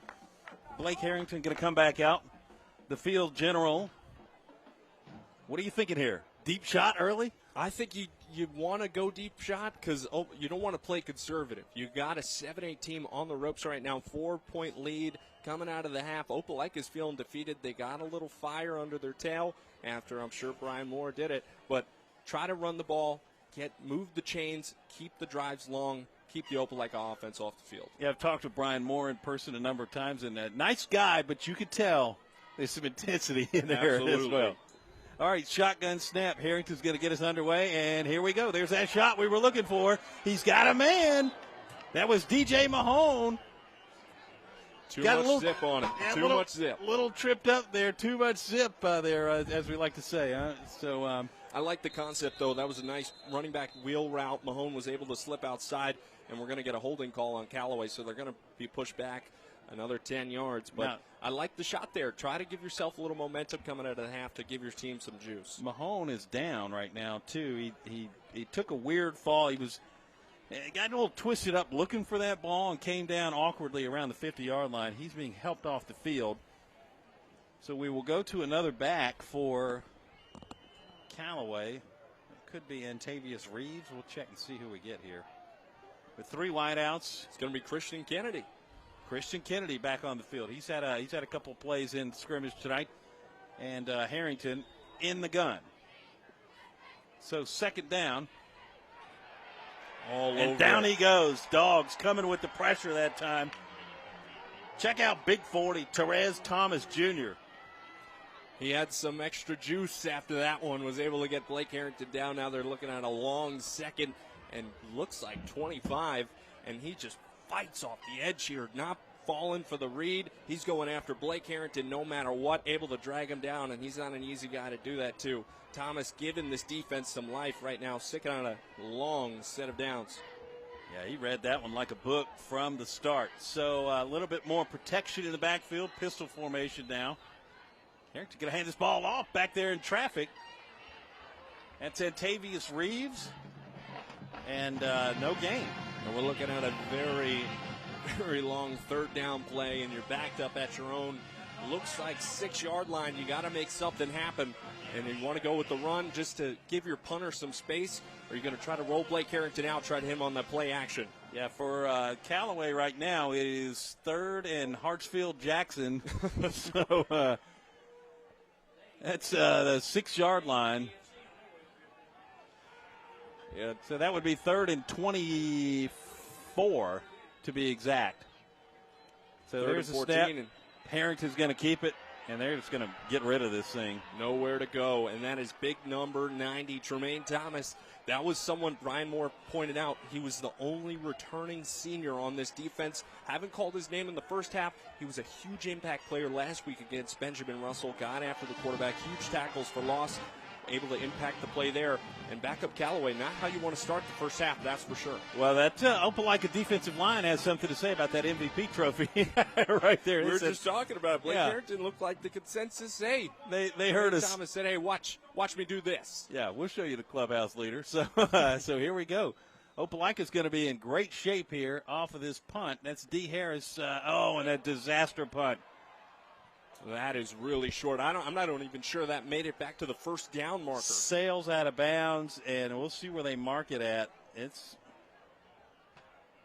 Opelika is going to be sitting with great field position on their first drive of the second half. The 18-yard line. That is a tough punt, and you can't really manage that one up, and that's not how you want to start. Second half was a problem 2 weeks ago for Callaway. Now Opelika sitting pretty around the 22-yard line, the 18, 19-yard line to try to dial something up and get them in. So a little bit of Murphy's Law there for Callaway. Everything that could go wrong did. Was that drive more Opelika defensive pressure or Callaway miscues? I think it was just the pressure from the front seven really being able to force something as they go to C.J. Johnson here on Opelika, try to get that run game going because he's someone that Brian Moore said, if we get him going, we get him rolling, he can be the big-time playmaker for him, and we just haven't seen him break one just yet. Absolutely. So 2nd and 7 here, and Opelika, Colby Key. Back in the shotgun formation, he's going to put C.J. Johnson over to his right-hand side this time. 9-12 and rolling third quarter. Handoff is to Johnson around left side. Can he turn the corner? He does, and he's across for the first down. That would be to the 8-yard line where that first down marker was. You can tell C.J. Johnson, he's starting to get rolling. He punches his hands. A little bit of rhythm, yeah. Jordan Waits came in. He was like, I'm getting pulled out. No, because he's such a versatile player, they're going to use both of them and line up under center, something they do about 30% of their plays. Yeah, hot hands here. It looks like we've got a fullback in as well. Handoff is that's Jordan Waits. Their starting tailback, using him as the fullback, kind of disguised in the I formation, trying to sneak one past Callaway, try to take all the eyes off of C.J. Johnson. Yeah, and it was a nice play, and the ground game's working for them, right? So, no reason to do anything different, huh? If it ain't broke, don't fix it. Same formation. Waits in at fullback. Johnson as the tailback. Handoffs to Waits again. Nothing cooking. So it got them the first down. Now they get a new set of downs at the 6, and now you're getting pushed back. Yeah, it looks like maybe didn't lose too terribly much on that play. So this is going to be 2nd down from the 7. Just want to point something out here, Ben. Colby Key just ran off to the sideline. So potentially we're looking at a little wildcat here with Waits and C.J. Johnson in the backfield. What do we call that at Opelika? Is that everyone has a name for that? Call it the dog. Call it the dog. Wild dog formation? Wild dog. Jordan Waits is going to take the snap. All right, so Waits in the gun this time. Going to keep it himself. He's got a little bit of traffic and maybe a 1-yard gain, 2-yard gain on 2nd down. So that brings up 3rd down and goal from the 5-yard line. And we'll see if the quarterback comes back in. He does. It's Colby Key. Now, we haven't seen a pass play yet out of this half. They really try to attack this Callaway front 7, and one that's really held tough because they have so much talent on that side. Now, depending if they can push one in here, we'll see it go to C.J. Johnson.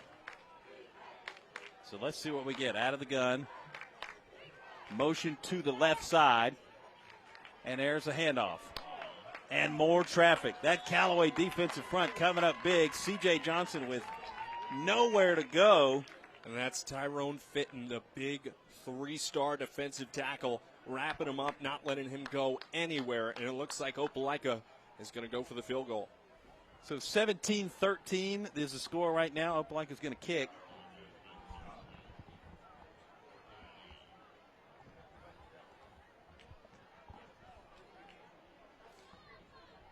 It'll be Reese Beasley lining up here for Opelika to try to bring this into a 1-point game. Yeah, 20-yard field goal on the dot.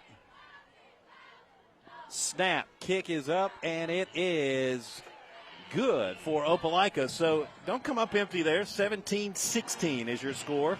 6:21 to go in the third quarter. You're watching the Stateline Showdown on Sports Leader 9. We'll be back.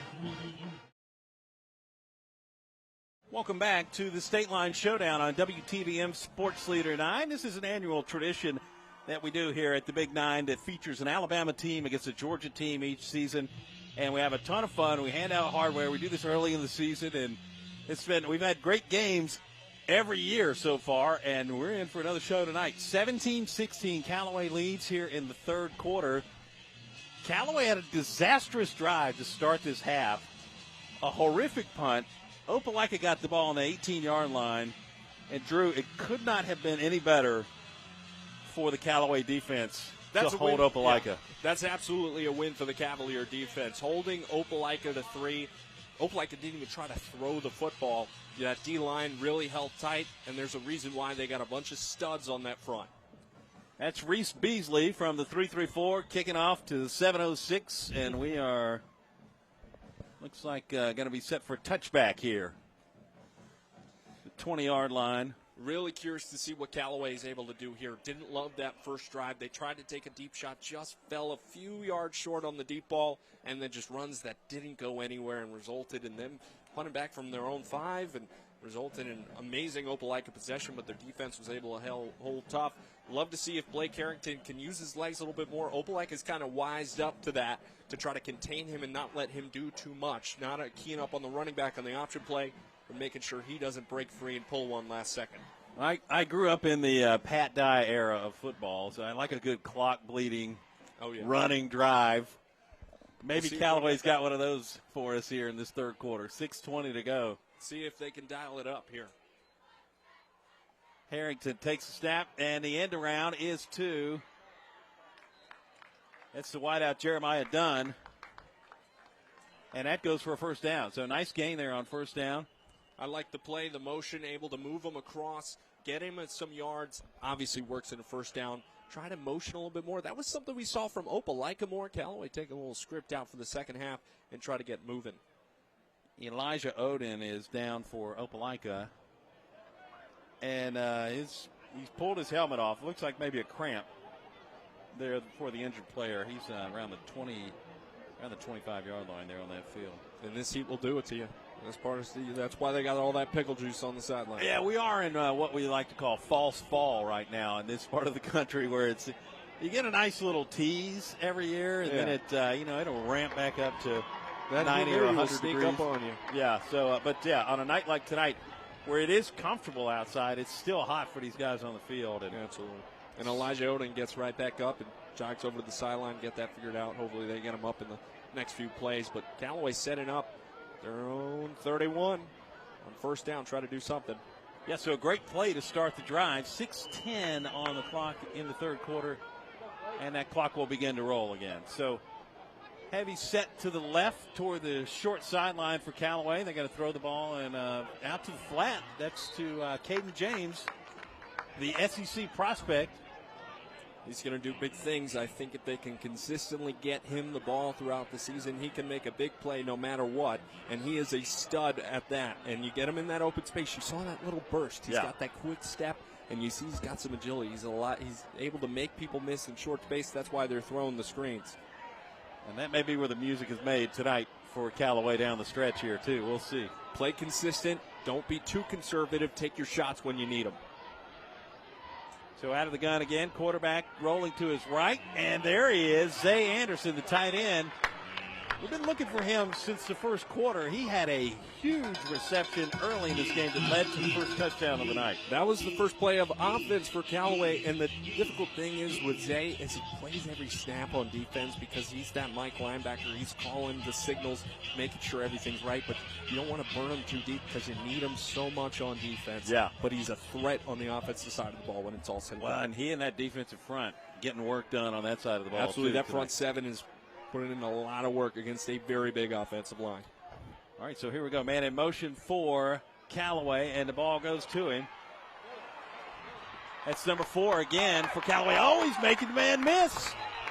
Extra yardage for Jeffrey Ellis. He has been impressive tonight. Playing DB, playing wide receiver, moving across on the jet sweep. Does a great job getting upfield, angling, avoiding defenders. Watch the replay here. This kid does a great job of following the blocks, taking the read. Look at his receivers, doing a great job containing. Great juke there to get it in open space. Holding tough, staying up, avoids 3, 4, 5. We're running out of defenders, and they finally were able to push him down and set him up inside their own in the Opelika 40. Yeah, nothing beats a jet sweep holiday. Then that's exactly what he had there. And so Here we go, Callaway in business out to the 39 of Opelika now. Harrington pump fake. He's got pressure, and down he goes. Boy, he lost 1,000,000 yards on that sack. They tried to go back to that pump and go that they had success with a couple quarters ago. It hasn't worked the past 2 times. That's big number 99, Carson Riddle, the junior, just all over him. Little help there from Josh Davis on the inside. Watch this. They just cause a front. The center just can't handle the big man. 93's there to clean it up. Blake Harrington had nowhere to go with that pressure from the inside. Yeah, Carson Riddle was fighting for a good post-game meal there. He was not going to be denied. Carson Riddle's looking, hey, I got a sack. Give me a few more. Give me that trophy. So Harrington's going to snap and roll it out to the right. He's going to hang on. No, he's going to throw the ball downfield. He had a man, and it was dropped. Nizaric Houston right through his hands. Couldn't reel that thing in. He's got a cramp as well. So dial up the old pickle juice dispenser because we're putting it to work here in the third quarter. Absolutely. That happens when you go into halftime. You spend 20 minutes sitting in the locker room. Guys get relaxed. Then you're not moving too much. That's why you really got to focus and key in on warm-ups. Just dropped the ball right through his hands. Blake Harrington had the eyes, was able to throw cross-body. It never advised that. Look at Brett Favre back in 09. But if you watch the replay here, fine 7 wide open. Ezekiel Houston just right through his hands, was focused too much on the run, peeling up, try to go for 6 as he walks off the field with a cramp. Yeah, and you don't know if that hamstring tightens up as he's turning for that ball, and you're trying to close down and you feel it. Not the best. I'm pushing 40, so I understand that feeling. Except mine happens when I'm walking up the stairs. So. Yeah. Well, you have a couple knee surgeries like me. You got the knees of a 50-year-old, so I think I got you beat there. Yeah, maybe so. I've been fortunate in that regard. So, all right, here we go. Third and we'll call it Hartsfield-Jackson again. This is third and 19. Harrington with the snap. Pressure there on the rollback. And a nice screen. That's out to Mahone. Mahone's got room. A little bit of traffic, but he's up for what may be a manageable 4th down attempt. And this one's where you think about it. It looks like they're going to go for it. Blake Harrington just looked over to his OC Gittins and said, hey, no, we're going. This is 4th and 5. We're moving. We got some momentum. Let me go. Let me work. I could get us in. Yeah, that gain was 14 yards. Timeout called by Callaway, and I think that's not a horrible decision there to talk this one over.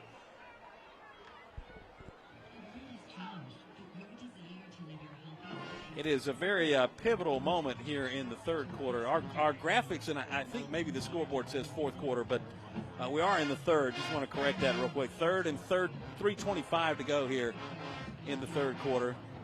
And a 4th down play for Callaway. What are you drawing up here? I like that kind of pick play they had a couple drives ago. They tried to get it off, but there was a false start. You're dealing with a 4th and short kind of situation.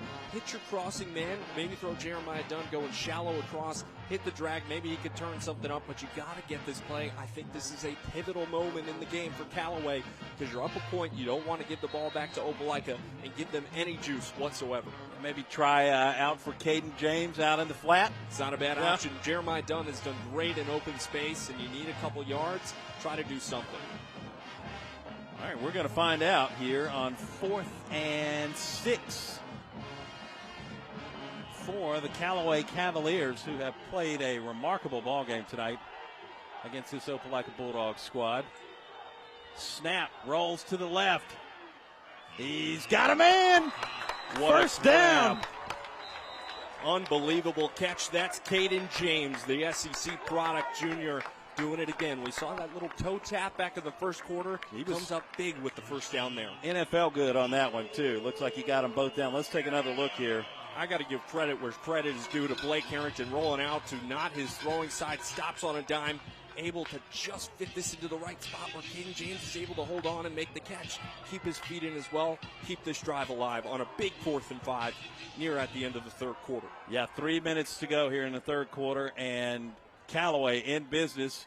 Going to pitch this thing out to the left. That's Antavius Reeves. Couple of yards, maybe 1. You know what? I'm kind of feeling that you got to take a little pop shot. Maybe go with a Zay Anderson little seam route up the middle, have him roll up the middle, stop at the dime, find him across on the cover 2, try to throw them off. But this is the point. You need to score. You're only up 1, and you don't want Opelika to be knocking too much because you'd like to at least make it an 8-point game. Yeah, certainly that would be huge at this juncture if you're forcing Opelika into some throwing situations here in the fourth quarter. After what Colby Key did in those first half moments. Low snap, but the quarterback takes care of business. Hits Zay Anderson out on the right-hand side. It's a tight end, and that is just shy of a first down. Gain of about 8 yards, and the clock continues to run. 2:01 in the third quarter at Callaway, and just shy of that first down marker. Zay Anderson really does it all defensively, offensively, finds him in the flat, able to turn it up, just get short. They're about a yard short, try to probably punch it in here with Christian Kenny to keep the chains moving. Flags come in, and that's probably going to be it is a false start. Looks like 54. It looks like this actually might be on Opelika. Brian Moore does not like that call one bit. So the original signal that I saw was first down motion, but maybe encroachment here that caused it. And that's exactly what it is. Wow. So a huge miscue by Opelika on third down. And Brian Moore clearly upset with that call. Had him down on a 3rd and 1. Didn't like it one bit. So Callaway is at first down and 10 to go on the 14-yard line. They can pick up another first down inside the 4. And they've done quite a bit of damage on this third quarter clock. Watch right Blake now. Harrington here. Power read to the left side. He rolls out. There's that pick play we talked about. Going to the end zone, and it is knocked away. Great defense by Jacody Jackson. Coming up big there. Boy, I think he took a lot of us for a ride to that left side. And when he cut back to the right, that throwback, he was really trying to egg it on. We've seen it all game. Jacody Jackson wasn't falling for it. New keyed up on Jeremiah Dunn. Watch the replay here. Seen it all game, just rolling out left. Purposely turns, had Dunn, just underthrew him by a lot. He could have met him at that expo line. Jacody Jackson makes a great play on the ball. Now they're looking at 2nd from the 15. His arm was beginning the throwing motion. I still thought he was going to the left side. So a handoff this time, in some traffic. That's Christian Kennedy. And it is 3rd and about 3rd and 9, we'll call it. So third quarter, minute 20 to go here. This is a key moment, 3rd and 9. You just had that successful 3rd down on the King James, and you get the encroachment. I think even if we're looking at 4th down, you really got to go for it here. You got the momentum playing on your side. You got to score. Go up 8 on a 7A Alabama team. Sacked. My goodness, the pressure from Opelika. LaKedrick Burtz. He came in 100 miles an hour, untouched, for a huge play. And that is someone Brian Moore has keyed up to us before the game. Earlier, a couple days ago, he is the captain of the defense, and I want to look at this speed. This kid lined up at the linebacker position. Nobody picks him up and has nowhere to go but take him down. Blake Harrington didn't even see him coming until it was too late, and results in a big sack. Jaden Bailey's going to come out to kick this thing, and it's a 38-yarder from the right hash. Timeout. Callaway. They're going to talk it over. They didn't have enough men on the field. That's what the problem was there. Early in the season, you're going to see problems like that. But Bailey, known to have a good leg. He's a soccer cat. Picked a 40-yard plus in that Prince Half game. Plenty of leg to do it tonight. So I think that takes Callaway down to, is that a one timeout? Yep. One timeout in the third quarter. Not where you want to be in a close ball game. Yeah, so we're at 18 seconds to go here. We are still in the third quarter of this ball game, and here's the Opelika Band. They played a phenomenal show at halftime for us tonight. Marching Bulldogs making the short trip over from Opelika this evening. We'll try to go with Jaden Bailey here. I mentioned he's got the leg to reach from this distance, pushing at the right hash. Not too much wind tonight on the late side. Let's see if he can punch it through and give them at least a 4-point lead. it'll be Bailey to kick it. So again, a 38-yarder from the right hash. Snap is good. Kick is up. It is long and good for Callaway. So Callaway comes away with 3 points here. 20-16 your score. We've got a flag on the field. Let's see what this is before we go down to Macy. Everybody's a little puzzled here. Officials talking this thing over. Let's see what we get.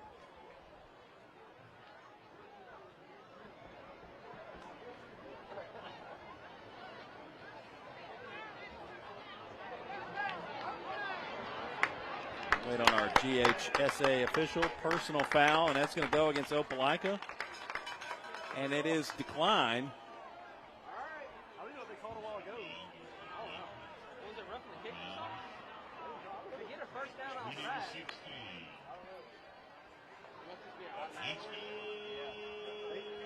So let's see what we kicked the field goal here.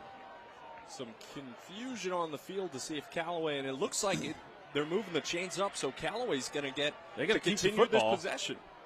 And Brian Moore is not happy with that call. He's whatsoever. on the field. I'd like to see what the personal foul was there. We were having a mic issue with the referee. Weren't able to hear that call. On a field goal, Ben, looks like they were pushing towards roughing the center on a field goal or punt. You cannot touch the long snapper. Opelika did that, resulted in a first down. Knower of ball, Drew Pavon. People always wonder, why is the long snapper the first one down on a punt? That's why. Nobody's touching him. That is exactly what happened here. All right, so Callaway hangs onto the ball. They got a touchdown. Cavaliers are in for 6. Making them pay right there on the first play. Cavaliers go out to number 25, D. Glanton, the tight end. He was wide open. And another massive mistake for Opelika helps Callaway to put 6 points on the board. Tight ends, they've got a lot of them, and they use them right there, just wide open, diving for the pylon. The kid does a great job keeping it inside. Punches in the score. Harrington's third total touchdown of the night, and Callaway has got a 23-16 lead with the PAT pending, and that's all she might do for the third quarter here from Callaway Stadium. Yeah, 7 seconds to go here in the third quarter, and Callaway's out to go for 2. They want to make this a 2-score game. They really don't want to give Opelika that many possessions to be into this game. All right, so rolling right, and he's got a man. Reels it in. Same man. That's number 25, D. Glanton again for the 2-point conversion. And Glanton taking care of business. Again, the depth chart playing out big for Callaway in this game tonight. And their run continues. This has been a great ball game for Callaway this evening. We talked about the depth being a problem for Callaway against Opelika. Hasn't been a problem. They have been shuffling in these guys, and they are showing out. D. Glanton going for the 2-point conversion there and connecting on it. I think there was a flag on that one, so I don't think it's going to count. And it's going to be a holding call on the Cavaliers, and you hate to see that because they were about to make it a 2-score game. Now they got to look like maybe result for the PAT. Keep their offense on the field, try to still get that 2-point. Pete Wiggins is fired up. All right, we've had more towels in Bed Bath & Beyond here in the last few minutes, so let's see if we can a lot of laundry. get a clean one off here. So that's going to back things up. We had a hold on Callaway. I missed the flag there, so Callaway's coming out for the extra point now. So they're going to try to make this a 9-point game with the 2-point conversion. This is a long PAT. That's for sure. That is a great-looking shot right there, though, by our crew tonight. PAT is up, and it is no good. He missed it, pushed it left. That makes it a 7-point ball game rather than an 8. And if we had that 2-point conversion, it'd be a 9-point ball game. We're going to be, if Opelika could do the right thing, we'd be talking about that as our Macy Woodworth is standing by down on the sideline. Macy. Guys, guys, Callaway making themselves known. And Opelika certainly trying to stay in the lead. You saw a sack there earlier from Burks. It just only got them so far. Callaway keeping that momentum going. Guys, we've got one more quarter of football to go. We're going to see what happens. All right, that's Macy Whitworth on the sidelines. Are we having fun, friends? Oh, this is a good game. We got a great fourth quarter coming up, that's for sure. Yeah, Stateline Showdown, 3 seconds to go here in the third, so we'll kick this thing away. Opelika just looks really frazzled right now. Callaway has just looked so sharp, and it's causing Opelika to have a lot of little problems. Penalties, again, are causing issues for this Bulldogs team, and that was a problem last week against Benjamin Russell, and they won that one 25-20. Now it's only a 7-point ball game, and we got 3 seconds left in the quarter. Another short kick from Callaway. It goes out of bounds, so a flag will come in. And we'll get one play before this third quarter ends. And we certainly will. Do you think the short week is a problem for Opelika playing a more rested Callaway team tonight? Well, dealing with 6 days of rest versus a team with 15 days of rest is very different, and it's because you don't have too much time to prep. And I don't want to say that Opelika's looking too far ahead, because what they have next week is the 100th anniversary against their biggest rival, the Auburn High Tigers, and that's going to be the big question, is can they finish this game to get to that game 2-0, because Callaway is putting up a fight and causing a lot of problems for the Bulldogs. By the way, Auburn at halftime is getting throttled by Vestavia Hills tonight, 35-7. Wow. Which is raising a lot of eyebrows around the state of Alabama this evening. And that's going to put this game in question now that Opelika needs to get that win. It's C.J. Johnson. Yeah, they're on the return, and it is just shy of the 30-yard line at the 28. So that's going to do it for the third quarter. We're back for the fourth quarter of what has been a phenomenal Stateline Showdown. Cavaliers lead the Dogs by 7. We'll be back. Stateline Showdown continues on WTVM. Opelika with the ball to start this fourth quarter, and the handoff goes to Opelika's number 28. New running back we've seen, Jalen Nelson, this junior tailback stepping in. Haven't really seen much from Waits or Johnson, so they're trying to get a new back in there to try to turn the committee around. Opelika is one of those teams with a lot of guys wearing the same numbers, too, so that it might cause us a little bit of delay looking some of these depth chart guys up. But another running play, and that's Nelson again, moving the chains here to start this drive. And we haven't really seen a throw yet from Opelika. This is only their second possession of the second half, and not seeing that run. You need to build Colby Key's confidence back. You are only down 7, so you can run the ball, control the clock and the pace of the game. But sooner or later, you're going to have to throw that football. And we got a low snap. Ball is loose. Keys is going to have to fall on it. And all that momentum circling the drain. Yep. That's a big loss right there. Not the spot you want to be in. Brian Moore very mad on that sideline. This is not the spot you want to be, because you're looking at a very long third down right now.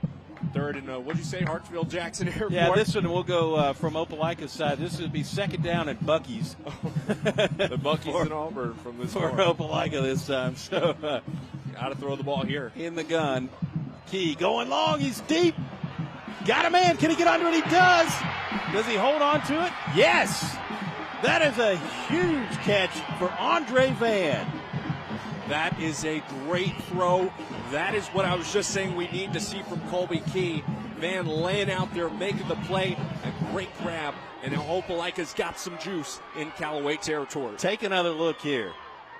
Key dials it up, and about as perfectly as you could throw it. Great Van job gets keeping underneath that in. it.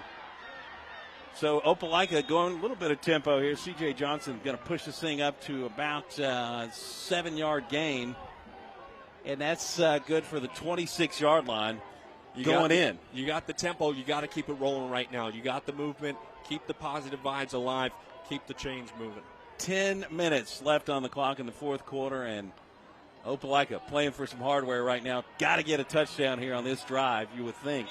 The handoff again to Johnson. He's out to the right side and caught in some traffic, nowhere to go. They wanted to run the ball. That was the first time we've seen them throw in the second half after Colby Key's 2 interceptions. Van was able to get open middle of the field. You're sitting on a 3rd and short. Try to get it back to C.J. Johnson. Moved the chains rolling and got to eventually punch it in.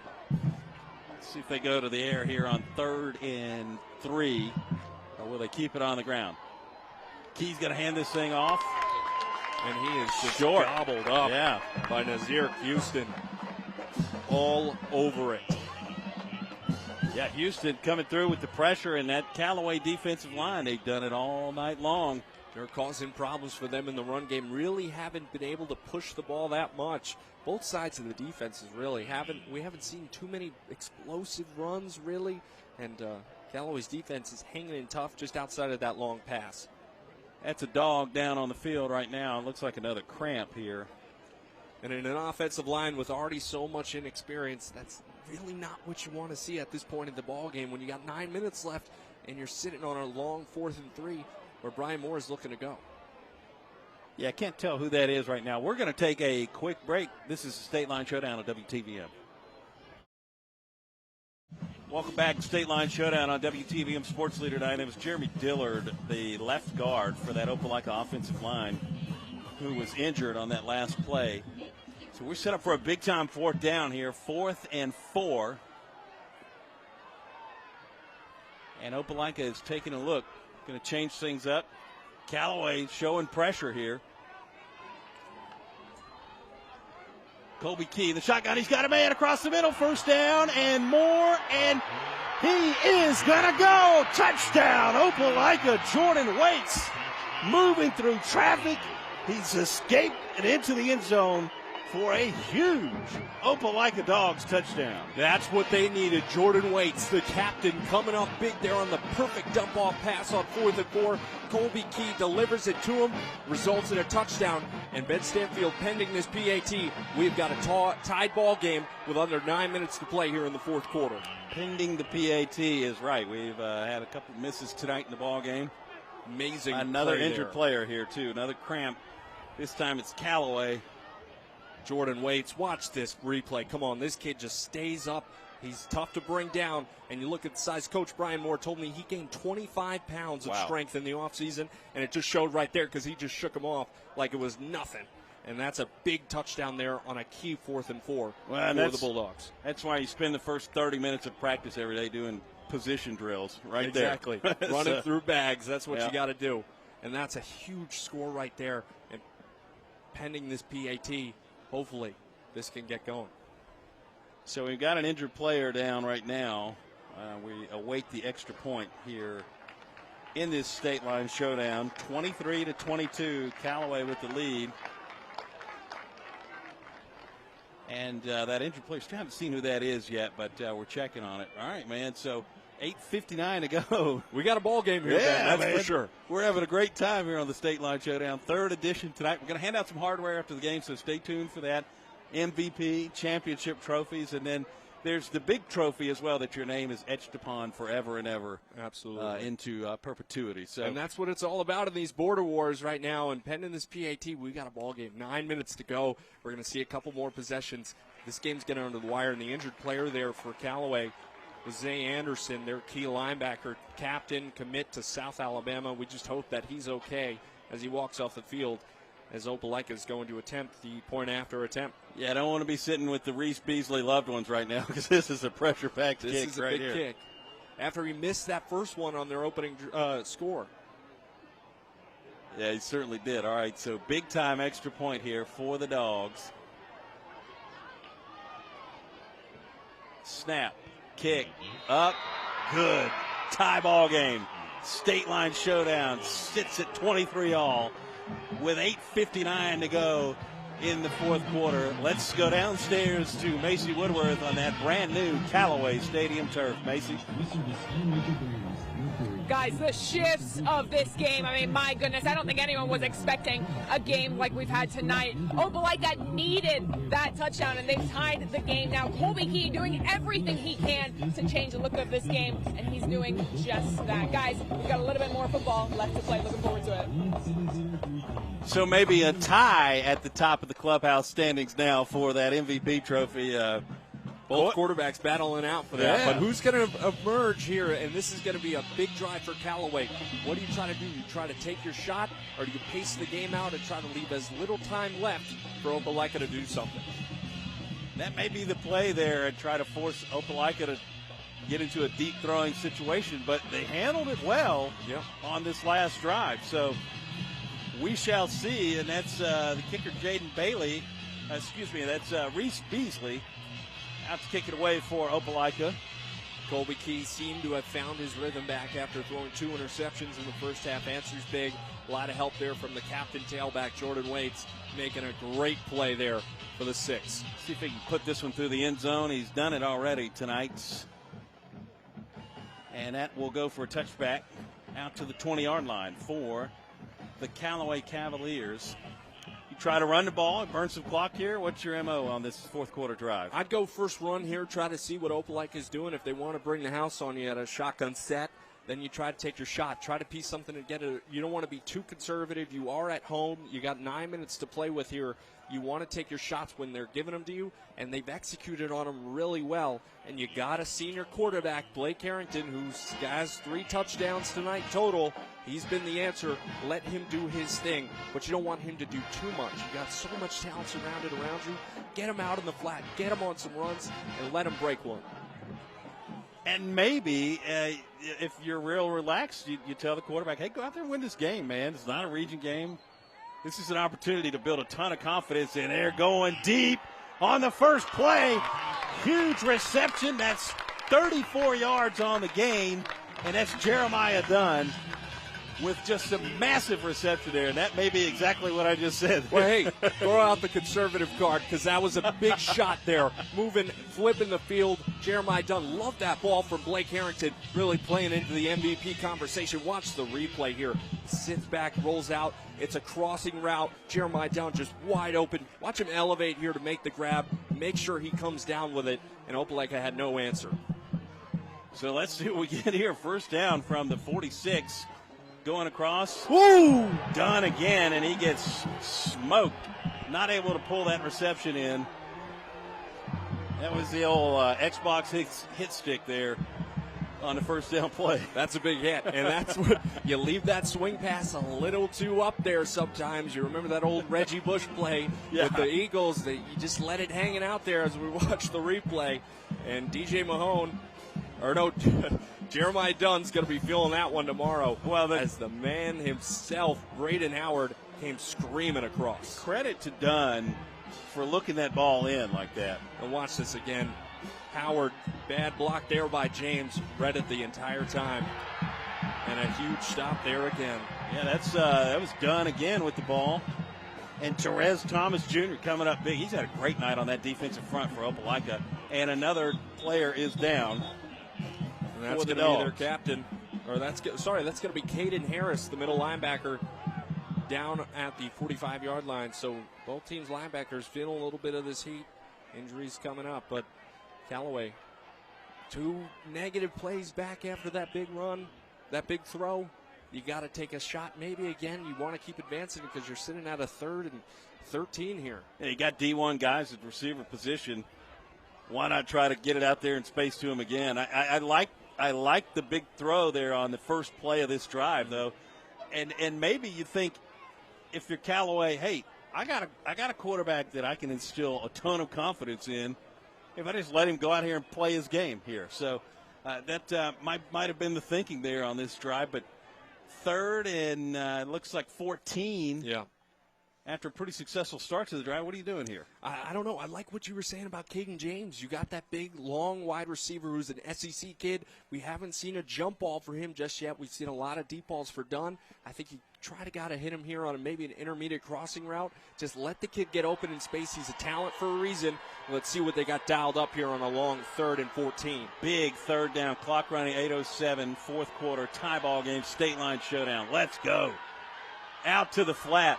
That's DJ Mahone, nowhere to go. Great tackle there by the Opelika secondary. Braden Howard once again coming up, cleaning it up, the outside corner doing his job, and this is going to result in, it looks like Callaway's going to send out the punt team, but got we another player guy down on the field. This heat's catching up. The humidity picks up when the game gets a little bit tighter, Stanfield. That's where we're going with this. 23-23 all with under 8 minutes to go. And this could be a big problem for Callaway. It's the center on the turf right now, Ethan Hand, number 50. And they need to try to get this punt. You want to push them back because the last time they punt, that ball went maybe 10 yards. Didn't yeah, get back to the out line of bounds. scrimmage. Yeah. So you really need a good punt here because you want to push Opelika back and not have anything with great field work. And you want to make sure the ball's down inside that 20 because you need your defense to step up big. Hopefully Zay Anderson's able to get back out there and help out. Yeah, so it looks like Hand's going to be all right. Just a cramp. You don't want to get up too fast if that thing starts kind of tightening up. Sneak up on you. You do the right thing and stay put. Especially, again, it is still the month of August for a few more days at least. Yeah. So comfortable temperatures, a little deceptive at times, but that humidity out there playing a part tonight. So Callaway going to punt this thing away. It's D. Harris back to punt, and he needs a good one here. Punting back to C.J. Johnson, who is awfully dangerous. And he got it. A redemptive punt for D. Harris. Fielded inside the 15. Out to the 20 and the 24-yard line for Opelika. And that's number 18, Andre Van, on the return there. So Opelika with, 66 yards to go for a touchdown. A field goal could win this thing. 7:28 to go. Trying to burn a little clock here in the fourth quarter. Absolutely. And I think you got to use much of the time you can because you know Callaway can hit on some deep throws. You don't want them to have any chance to come back with too much time.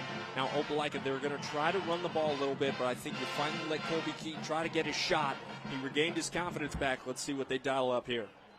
All right, Key's going to throw this thing out to the flat on the left-hand side. And that's Van again with the reception.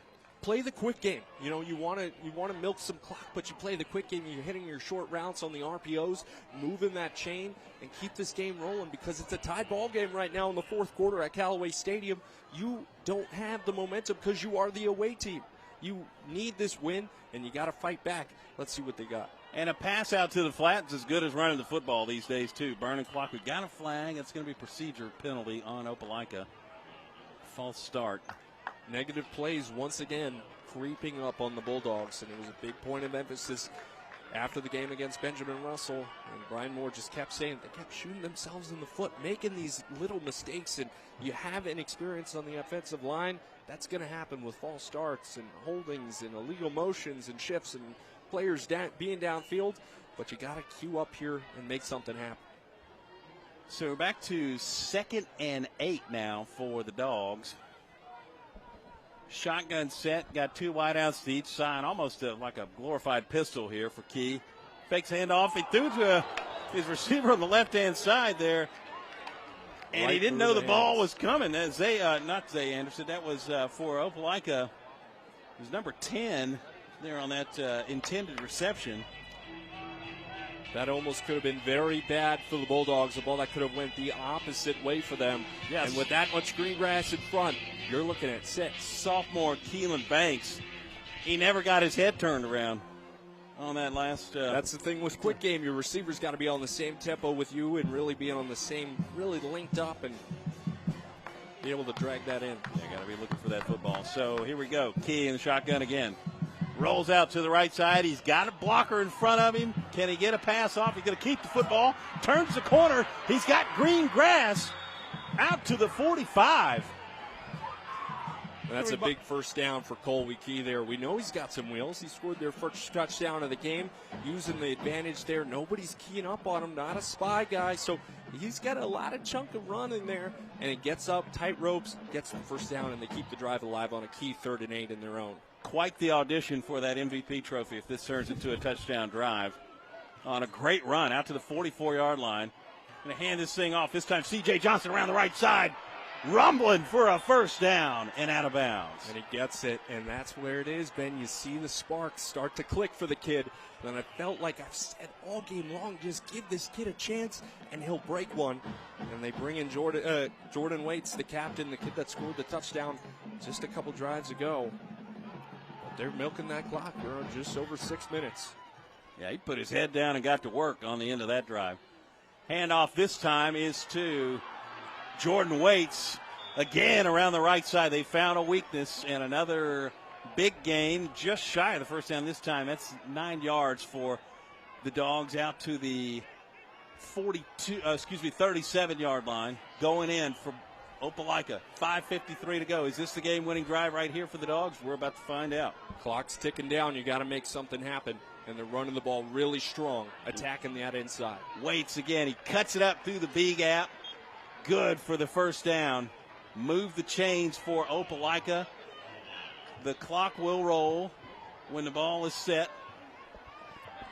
Just something I want to key up on. Callaway's missing their captain, their Mike linebacker. Zay Anderson is not out there. He went off the field with that injury just a couple minutes ago and hasn't come back yet. And you see Opelika is really starting to gush that middle with the run game. Opelika going to ground and pound again. The handoff, and that was C.J. Johnson's turn this time. And they're milking that clock. I'll tell you, Ben, it's going to trickle down to just under 5 minutes potentially on this next snap. Maybe look to go for a little play action, try to take that shot right now on a 2nd and 6. They're at the Callaway 31. Make something happen. So we've got a flag that comes in, false start called against Opelika.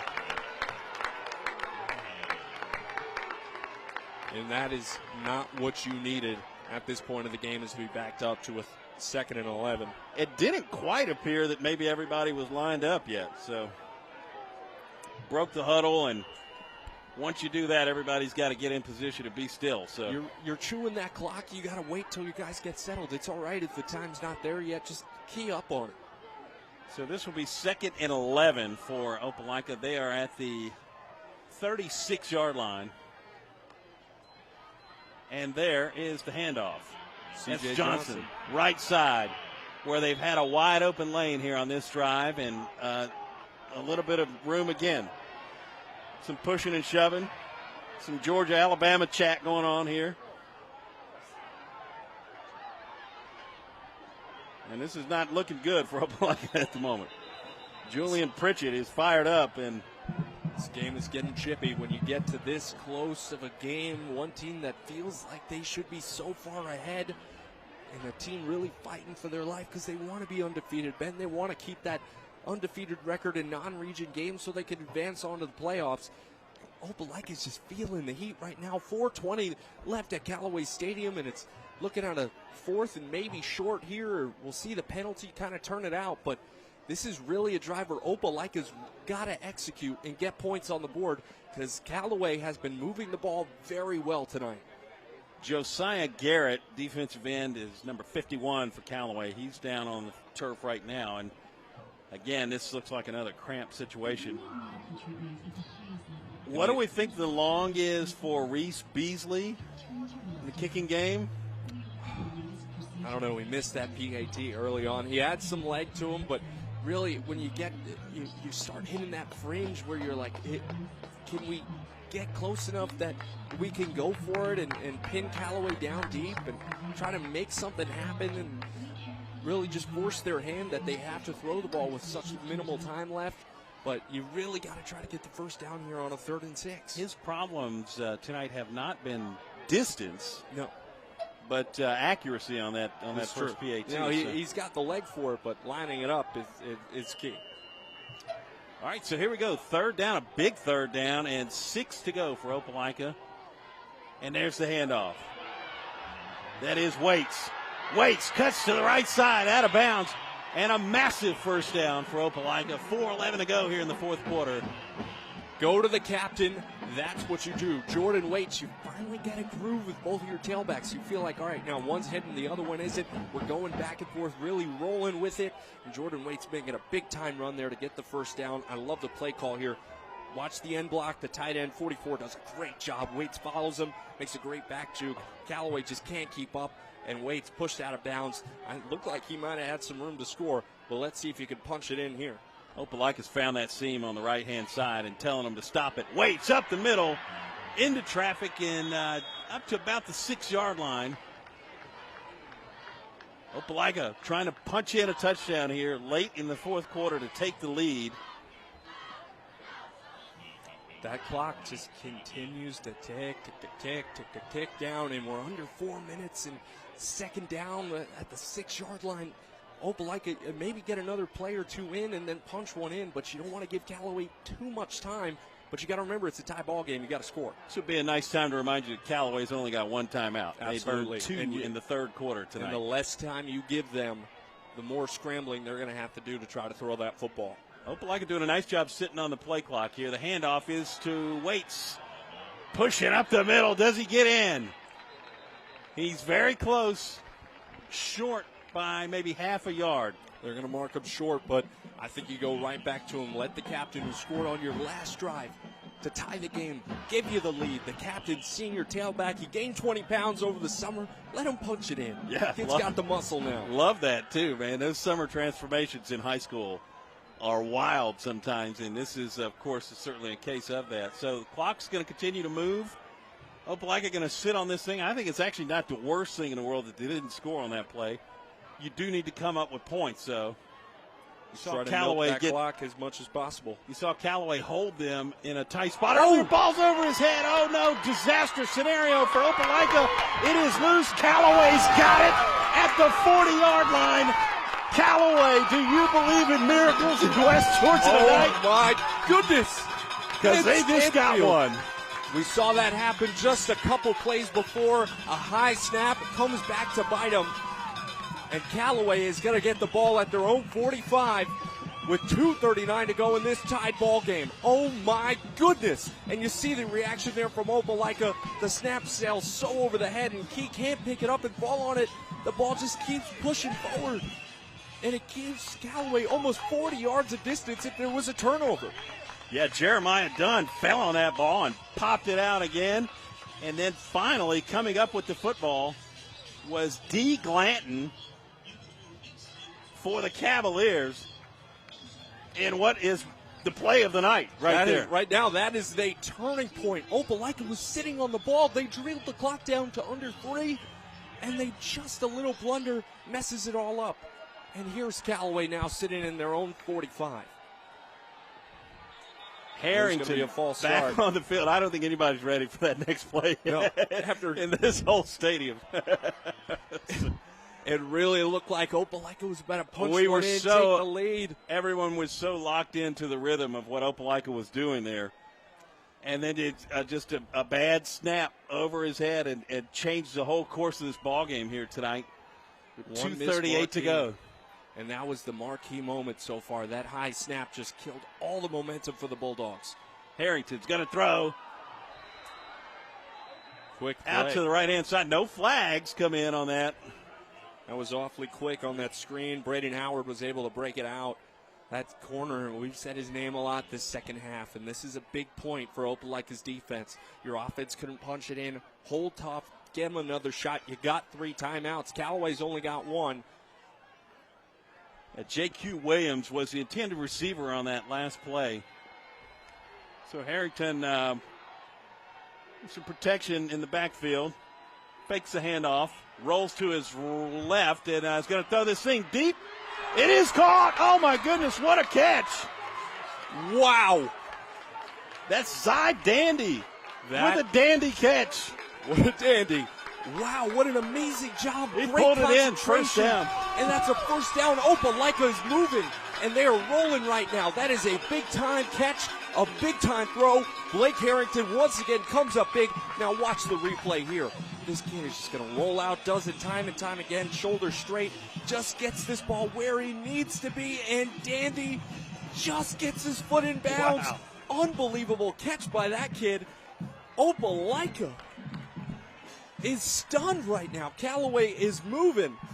Callaway smells blood. Harrington runs up the middle. He's inside the 10, 5, Touchdown, Harrington! Callaway takes the lead. 2:18 to go in the fourth quarter. What a drive for the Cavaliers. And he hits the stanky leg with it. This kid has made his resume quite great tonight. Callaway takes the lead 29-23 with under 2:20 to go. Blake Harrington, Mr. Do-It-All, delivers the great ball, catches Opelika off guard, and there it is. He punches it in, and he knows it too because that was his moment in this game right now. All right, 29-23, Callaway with a 6-point lead. Big extra point here. And it is up and, off the crossbar. Upright. No good. So that's big. That could end up being big for them later on. But, Callaway, what a drive to open it out. We got a blood pressure game going here. Let's go down to Macy. Macy, the cardiac kids for Callaway. What do you think? Hey guys, Opelika had a chance to take the lead. Callaway, guns a-blazing, making sure that doesn't happen. Look right behind me, folks. Callaway fans have been showing up all night. They are in agreement with the moves that Callaway's making tonight. Guys, we've got 2 minutes left in this fourth quarter. Going to be a great game, guys. Yeah, Macy, great job. Yeah, we are in a frenzy in LaGrange right now. And, just a roller coaster of emotions here. Oh, my goodness. In the last, not even minute and a half of game clock. Good grief. Unbelievable. Blake Harrington comes up big once again. His second rushing touchdown of the day. His 4th total of the night. And only 1 interception, and he has been the answer for the Cavaliers. Oh, I think if you're Opelika for tonight to still be alive in this game right now, you got to be thankful. Ball game.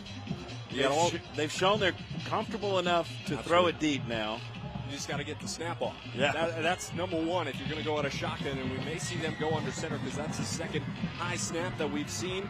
And the key point is, can they execute? Because you got all 3 timeouts. You got 2:18 on the clock. Let your kids work. You get down 6. All right, we got a good return here from Opelika up the right-hand side where they've been in business all night. C.J. Johnson doing what he's done all night on that kick return. Gets it almost to the halfway mark. With 2:10 to go, they're going to go 45 yards to try to punch this one in. And again, the Dogs ran the ball so well down that right sideline. Maybe that still works. Yeah. You got 3 timeouts. And you got 2:10 on the clock. We're a long way from done in LaGrange, friends. Long way from done. This is the Stateline Showdown. And Showdown indeed tonight. Absolutely. Boy, this has been a treat. Been the best one yet so far. Here's a handoff on first down up the middle. Jordan Waits. Jordan Waits, the captain. He's really stepped up in this second half for them. I feel like their running back room was flat. They must have said something to him because they have just been clicking in the second half so far. All right, give us to Waits again. Yeah, maybe 2-yard gain. They're going to spot him at 1. That was a great defensive play there. To me, maybe one of those backs like Mark Ingram who gets better as the game goes along. Absolutely. And that was both of the big notes on both those tailbacks. Just let them cook. All right, so going back to the frying pan again with Waits. Flag comes in. And we got about 1:27 left in this fourth quarter. And Opelika's still got all 3 of their timeouts remaining. So that one's coming back against the Dogs here. So Dogs will be.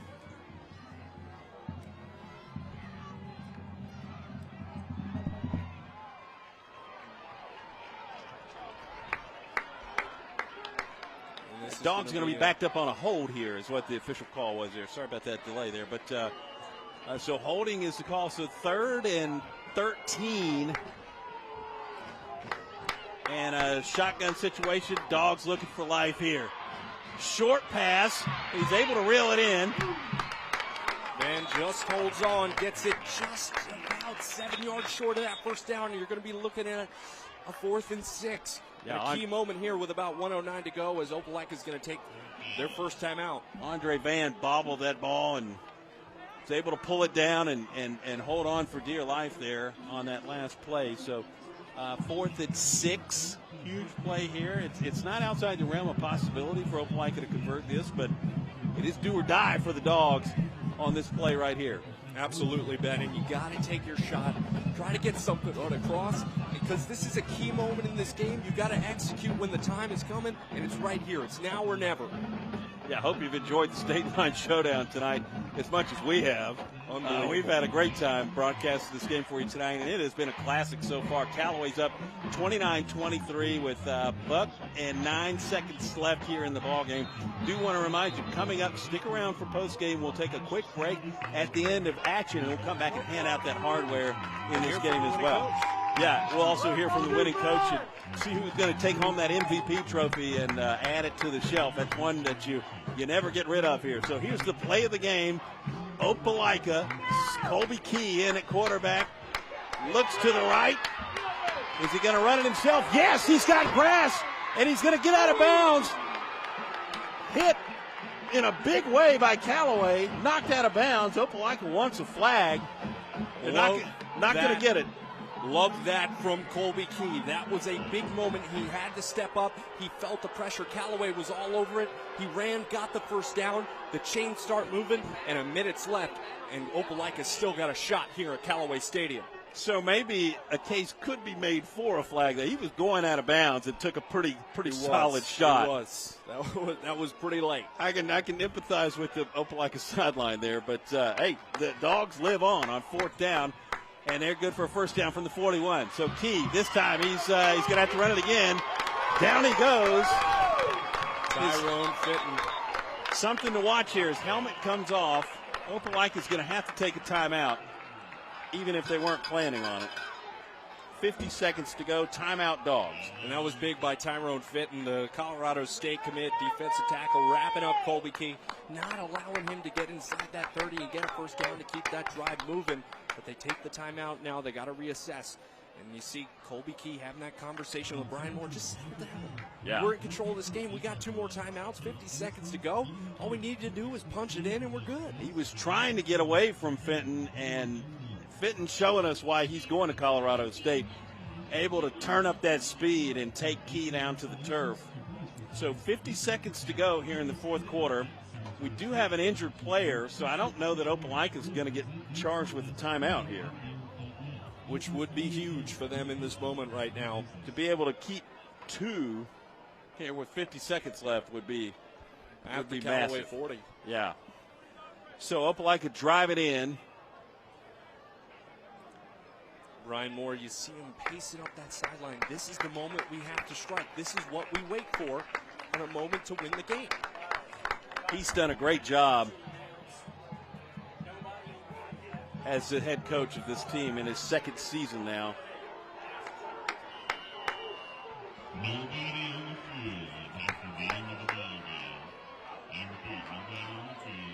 Here we go. It's a screen to Waits. Open in the flat. With some room to run. Just throwing people off. That's where the strength comes in there.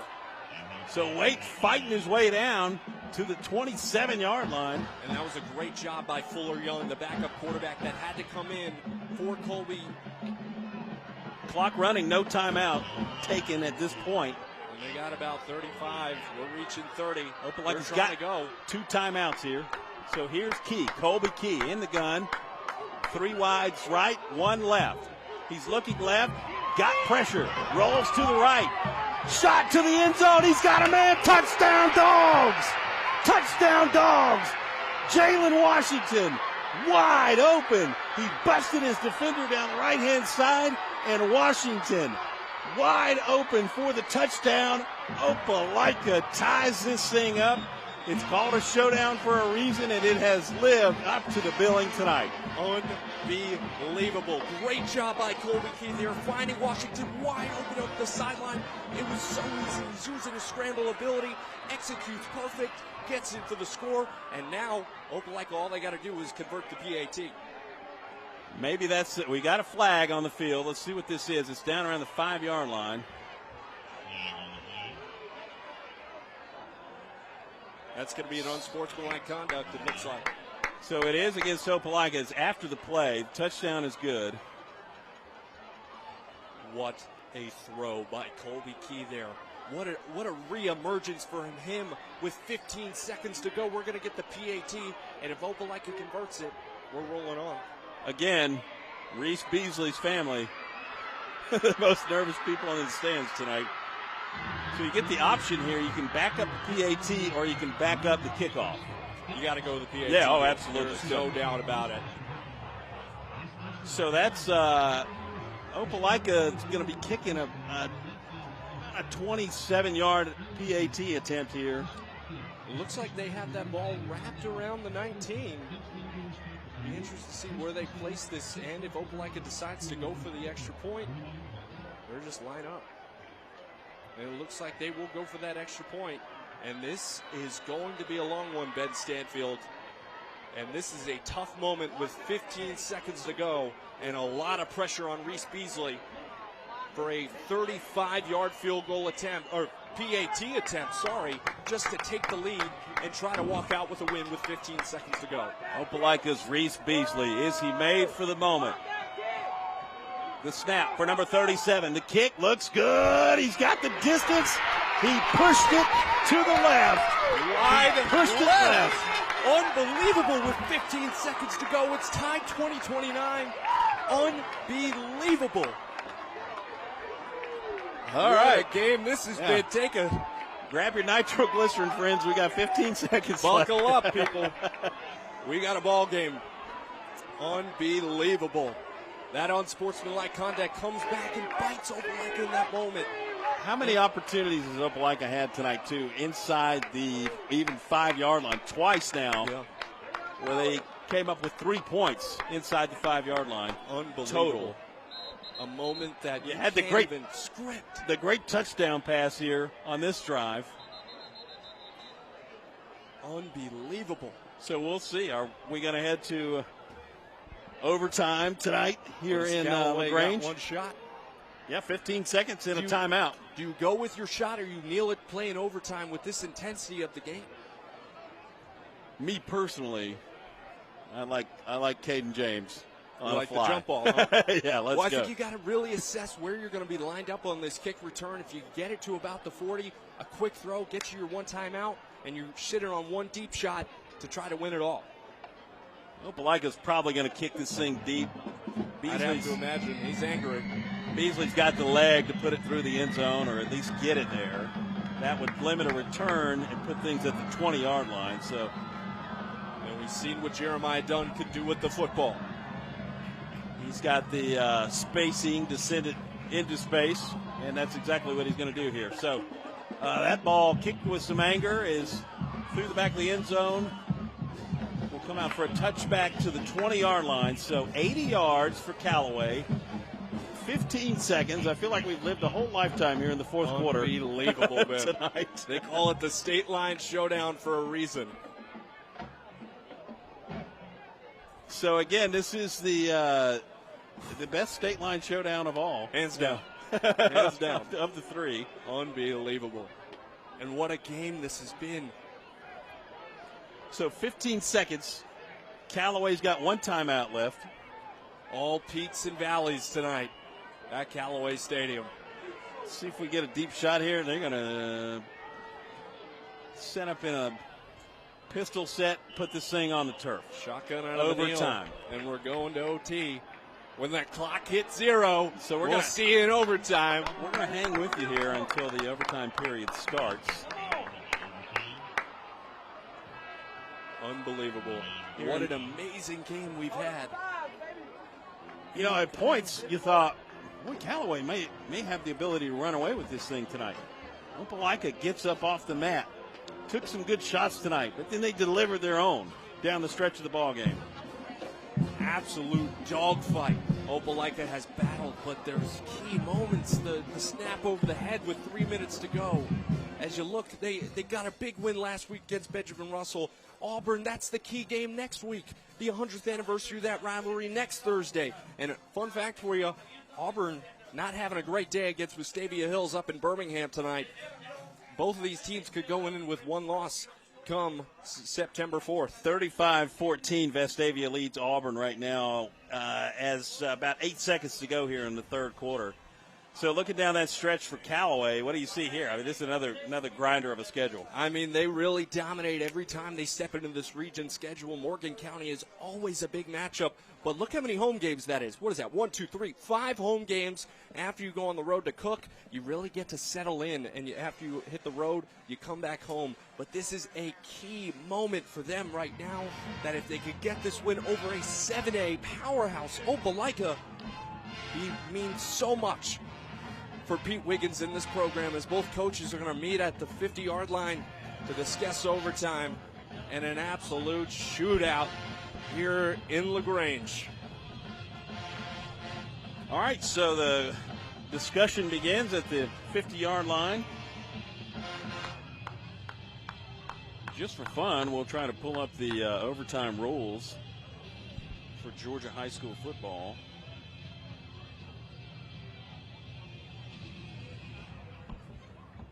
On our mobile device here in the booth and take a look. So let's go down to Macy Woodworth on the sidelines here as we get ready for OT. Macy, how you feeling down there?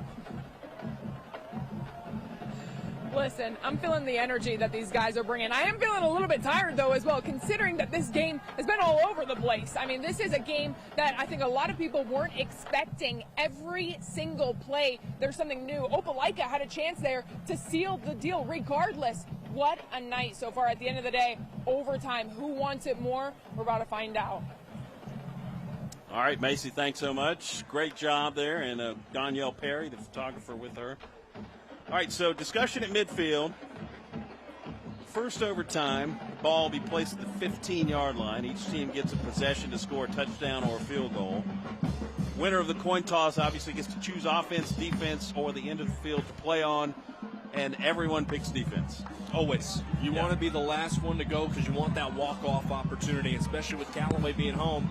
That's what you got to expect. It looks like their defense is going to be trotting out there. So Callaway will get the final shot of the first overtime, depending on what Opelika can do here. But the big thing in overtime is you want to kind of force them to the 3 points. You want to force a turnover because that gives your offense all the chance in the world to either kick a field goal to win it or go ahead walking away with the win on the walk-off. But first off, before we get into this overtime, Ned Stanfield, 29-29. We're in the overtime, the first time of the State Line Showdown. You hate for either team to lose this game, honestly. They've battled. This has been an amazing football game on both sides. Everyone in the booth nodding in accordance with us, and this has been a fun game tonight. On a beautiful night. Glad we could televise this one for you, too. And we cover a lot of football games, but one gets shown on the Big 9 each year. Absolutely. And this is it tonight, so glad that you're with us. Unbelievable game as Opelika will set up at the 15, and they're going under center. They do it about 30% of the time, only sitting a handful of times here. That 30% may be the rest of the game. Yeah, right. Colby Key going to take the, he's going to look for another play. Let's see. There we go. Officials blow it in, and Colby Key under center takes the ball, going to pitch this thing kind of a shovel up the middle. It was a little bit of a misdirection play with Jordan Waits. I kind of like that, a little wing kind of thing. Waits was disguised as the outside tight end. Misdirection, worked his way back in, and really didn't get too much on there. Maybe a gain of 3. Clock's not a factor, of course, in overtime. So short gain for the Dogs. Back into the pistol formation this time. Fakes the handoff. He's got a man out to the left-hand side. Pass is caught and up inside the 5-yard line. That's Jalen Washington on the reception.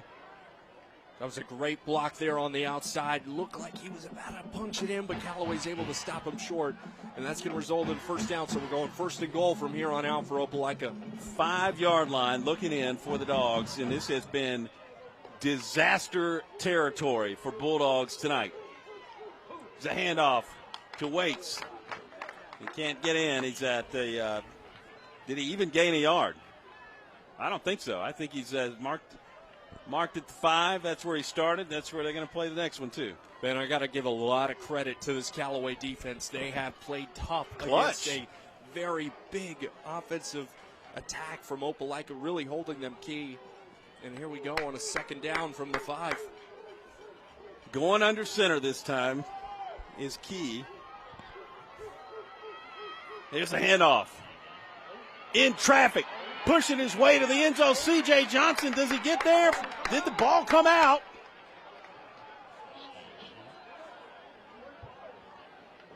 I believe it did briefly, but he got it back. There was that moment Callaway jumped down. They were starting to signal, hey, we got this football. But this one just short of the goal line. Callaway doing a great job. This is team defense. You want all hats to the ball to push Johnson back because Johnson's not a small kid. He's about to fight and lean over for this. 4 or 5 guys come in, push him straight to the ground, and now we're looking at a third and goal from the 1. All right, Opelika going to try to push this thing across the goal line. Quarterback hands it off. Jordan Waits in for the touchdown. Bulldogs take the lead in overtime. And they disguise Waits as the fullback in that formation, and he just takes it up the middle and scores. There's Blake the Hammer Johnson. We haven't seen him all game. Quiet night. A situation that you would have thought he'd be in. But Jordan Waits has just come up so big in the second half. Look at this, right up the middle, finds the hole. Colby Key with the lucky push, like Matt Leinart pushing Reggie Bush against Notre Dame from USC as the PAT comes on. All right, Beasley again with a big one. Kick is up, and this time it is good between the uprights. And again, distance, not a problem for Beasley. He's got a leg. He's had some accuracy problems tonight. No problems there. So 36-29, Opelika leads. Callaway's turn now. They have to score a touchdown here on this drive and an extra point, or they can go for 2 and try to win this thing. They got to score first. And that's most important. I like that idea, honestly, if you give your score a team the touchdown. juice. If you've got the play drawn up for it, you got a good 2-point conversion play in the bag, let it rip. And that's what we got to wait to see is can Blake come up big once again. He's had 4 touchdowns in this game, 2 on the ground. We know he can run the football well. Blake Harrington, the senior, does he have his Cavalier moment? Snap. Going to the end zone on the first play. Caught. Touchdown! Unbelievable. Caden James, the jump ball we've been waiting for all game. Exclamation point throw. Blake Harrington, 5th touchdown of the game. Unbelievable. And we're going to be waiting on a PAT or 2-point conversion. Unbelievable throw. Watch this replay. He'll be playing in the SEC in 2 years, and he just showed you why right there. First play, Callaway going for the jugular. Just go for the big kid, get the foot in, and make the play. That's football. That's Cavalier football. Blake Harrington comes up big. How about Caden James, the junior, showing why he's got offers to Alabama and Auburn. That's footwork. And someone call Hugh Freeze right now and say, hey, we need this kid on the plains ASAP. Hello, Hugh. Are you watching in Waco, Texas tonight? Because the Tigers have left town. Obviously, they have a big ball game tomorrow night. A lot of folks playing Thursday night games throughout Alabama and this region tonight. Of course, getting ready for that Auburn game tomorrow night. Kind of shifting the schedule around. So he may very well be watching this evening from the hotel room. Well, someone just called him and said, hey, this King James kid, you need to get this kid in an Auburn Tiger uniform. That's for sure. He is for real. All right, so I think we're going for it here. And looks Harrington's like they're going on the for it field. all. This is do or die for Callaway right here. Let's see what Blake Harrington and Coach Gittens got in his bag of play. Timeout. And Opelika's going to call one here. You got to expect that if you're Callaway. So absolutely. You want to ice Pete Wiggins. You want to make him think, all right, do we want to go to another overtime? We're at home. We got the momentum. We just threw a jump ball on the first play of OT. Can we end it all here and send Opelika packing upset and a long drive back? What a game this has been. Fourth quarter, overtime. Unbelievable. Highly entertaining tonight. All right, so What is the two-point play for Callaway? Is it the power set, quarterback keep? You go with the power set. I feel like Opelika's seen a little too much. They're ready for it. We saw it at that one play that was called back for a false start on that two-point conversion or that early goal line set. We may see Jeremiah Dunn shift across, go on a pick, and go right for that pylon if Harrington could get it to him quick enough. All right, let's see. Moment of truth. Timeout has been called. I'm seeing it right there. Here we go. Number 4. Watch him motion across screen. Harrington in the gun. Ellis Callaway in offense motion. is ready. Snap. Throw. Oh! Dropped. Ball game. Incomplete. Opelika wins. What a stunning finish in the state line showdown tonight. Dogs win it 36-35. Callaway, boy, the air just got sucked right out of this stadium on the home side. The receiver was wide open, couldn't reel it in. Opelika survives to go to 2-0. Callaway may be the best 0-2 team in the state of Georgia. Unbelievable. What a ball game tonight. Unbelievable. So stick around, friends. The State Line Showdown broadcast continues. Coming up, we will have the trophy presentation. We'll hand out an MVP trophy, too, and we've got to figure out who that's going to be for the Dogs. And we'll do that right after this break. You've watched the State Line Showdown tonight on WTVM Sports Leader 9. Opelika, the 3-3-4, adding another plaque to the trophy tonight. 36-35 is your final score. We'll be right back on WTVM Sports Leader 9.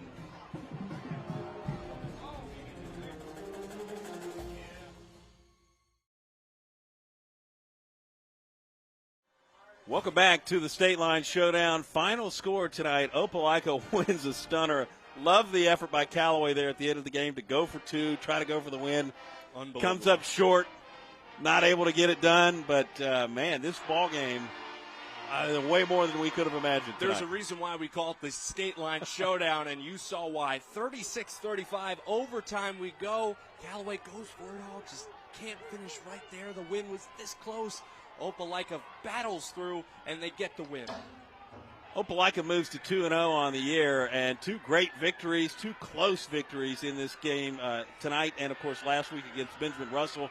They've got Auburn next Thursday night. Oh, yeah. That's going to be a showdown. Auburn. Callaway, if you're Callaway, you're thinking, geez, we're 0-2, but, man, you got to feel great. Played some really great ball games. You have to feel great after this game for them. And a 7-8 team, yeah. Absolutely, a 7-8 team from Alabama who was considered to be a state favorite this year. It's huge for them, and that is a big win and a statement for Opelika, but Callaway really taking that step forward. They had a bad performance in that second half against Prince Avenue. They come back in a big way this week, and they show up against Opelika. So credit to both of these teams, an amazing overtime performance. We're getting set to hand out the hardware here. Macy Woodworth is down on the field right now and just waiting on the cue to go down to her. But, I mean, man, the takeaway from this game is huge win for Opelika tonight, and maybe one that they're looking back at later in the year and going, man, you remember that's why we have these games. Yeah. You have a game against Benjamin Russell where it comes down to the final drive, and they get the big sack, and then overtime against Callaway at Callaway Stadium in LaGrange, and you're holding on. This is what battle-tested teams do, and we know in that region of 7A, it is no cakewalk whatsoever. So you like to have a little close games, and being 2-0 going into that has got to feel good. That's a gauntlet region. We call it the SEC of 7A football. You got teams like Opelika, Auburn, Central. Smith Station can give you problems at times. Enterprise. They're in a rebuild. Enterprise, of course, Montgomery is a gauntlet road trip. Carver, Dothan can be problematic at times too. So that's, yeah, man. Those are all playoff teams, and they consistently win in the playoffs too. They eat each other down the stretch. Opelika was amazing tonight. So resilient. It felt like they had no momentum going into that second half, and then they made some mistakes, and the snap over the head didn't look like it was going to go their way at all, but they executed overtime. They get the big scores when they needed it the most, and it worked out for them, and they're walking away winners of the State Line Showdown, 36-35 in overtime. The Bulldogs prevail. So we're waiting on the post-game hardware here, and I understand we may be having a camera issue there down on the field level.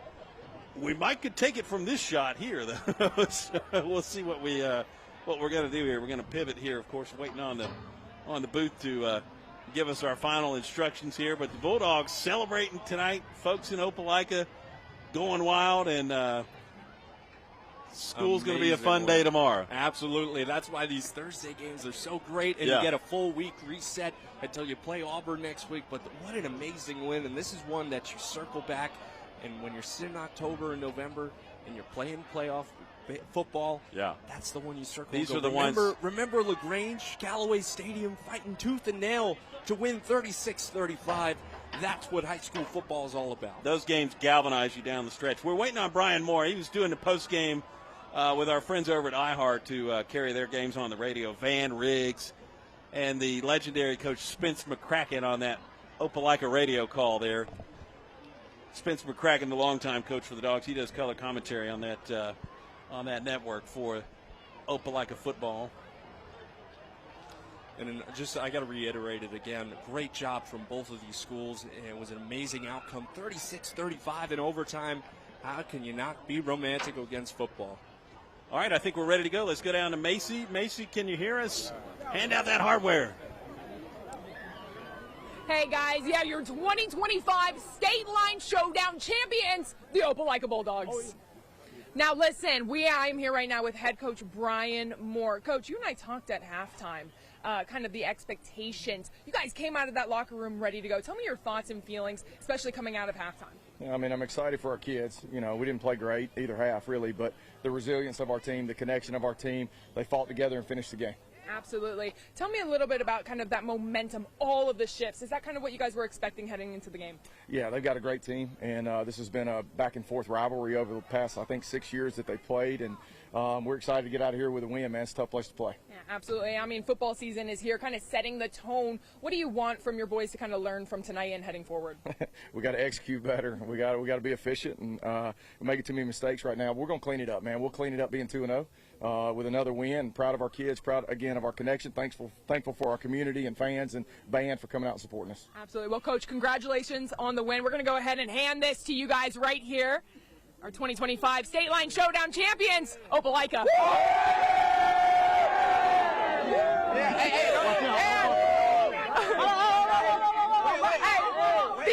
The excitement. Everyone's excited. Hey, the fun's not over yet. We do have an MVP to announce. Oh, wow. And for them, we've got a trophy as well. Can I get number 24 to come stand next to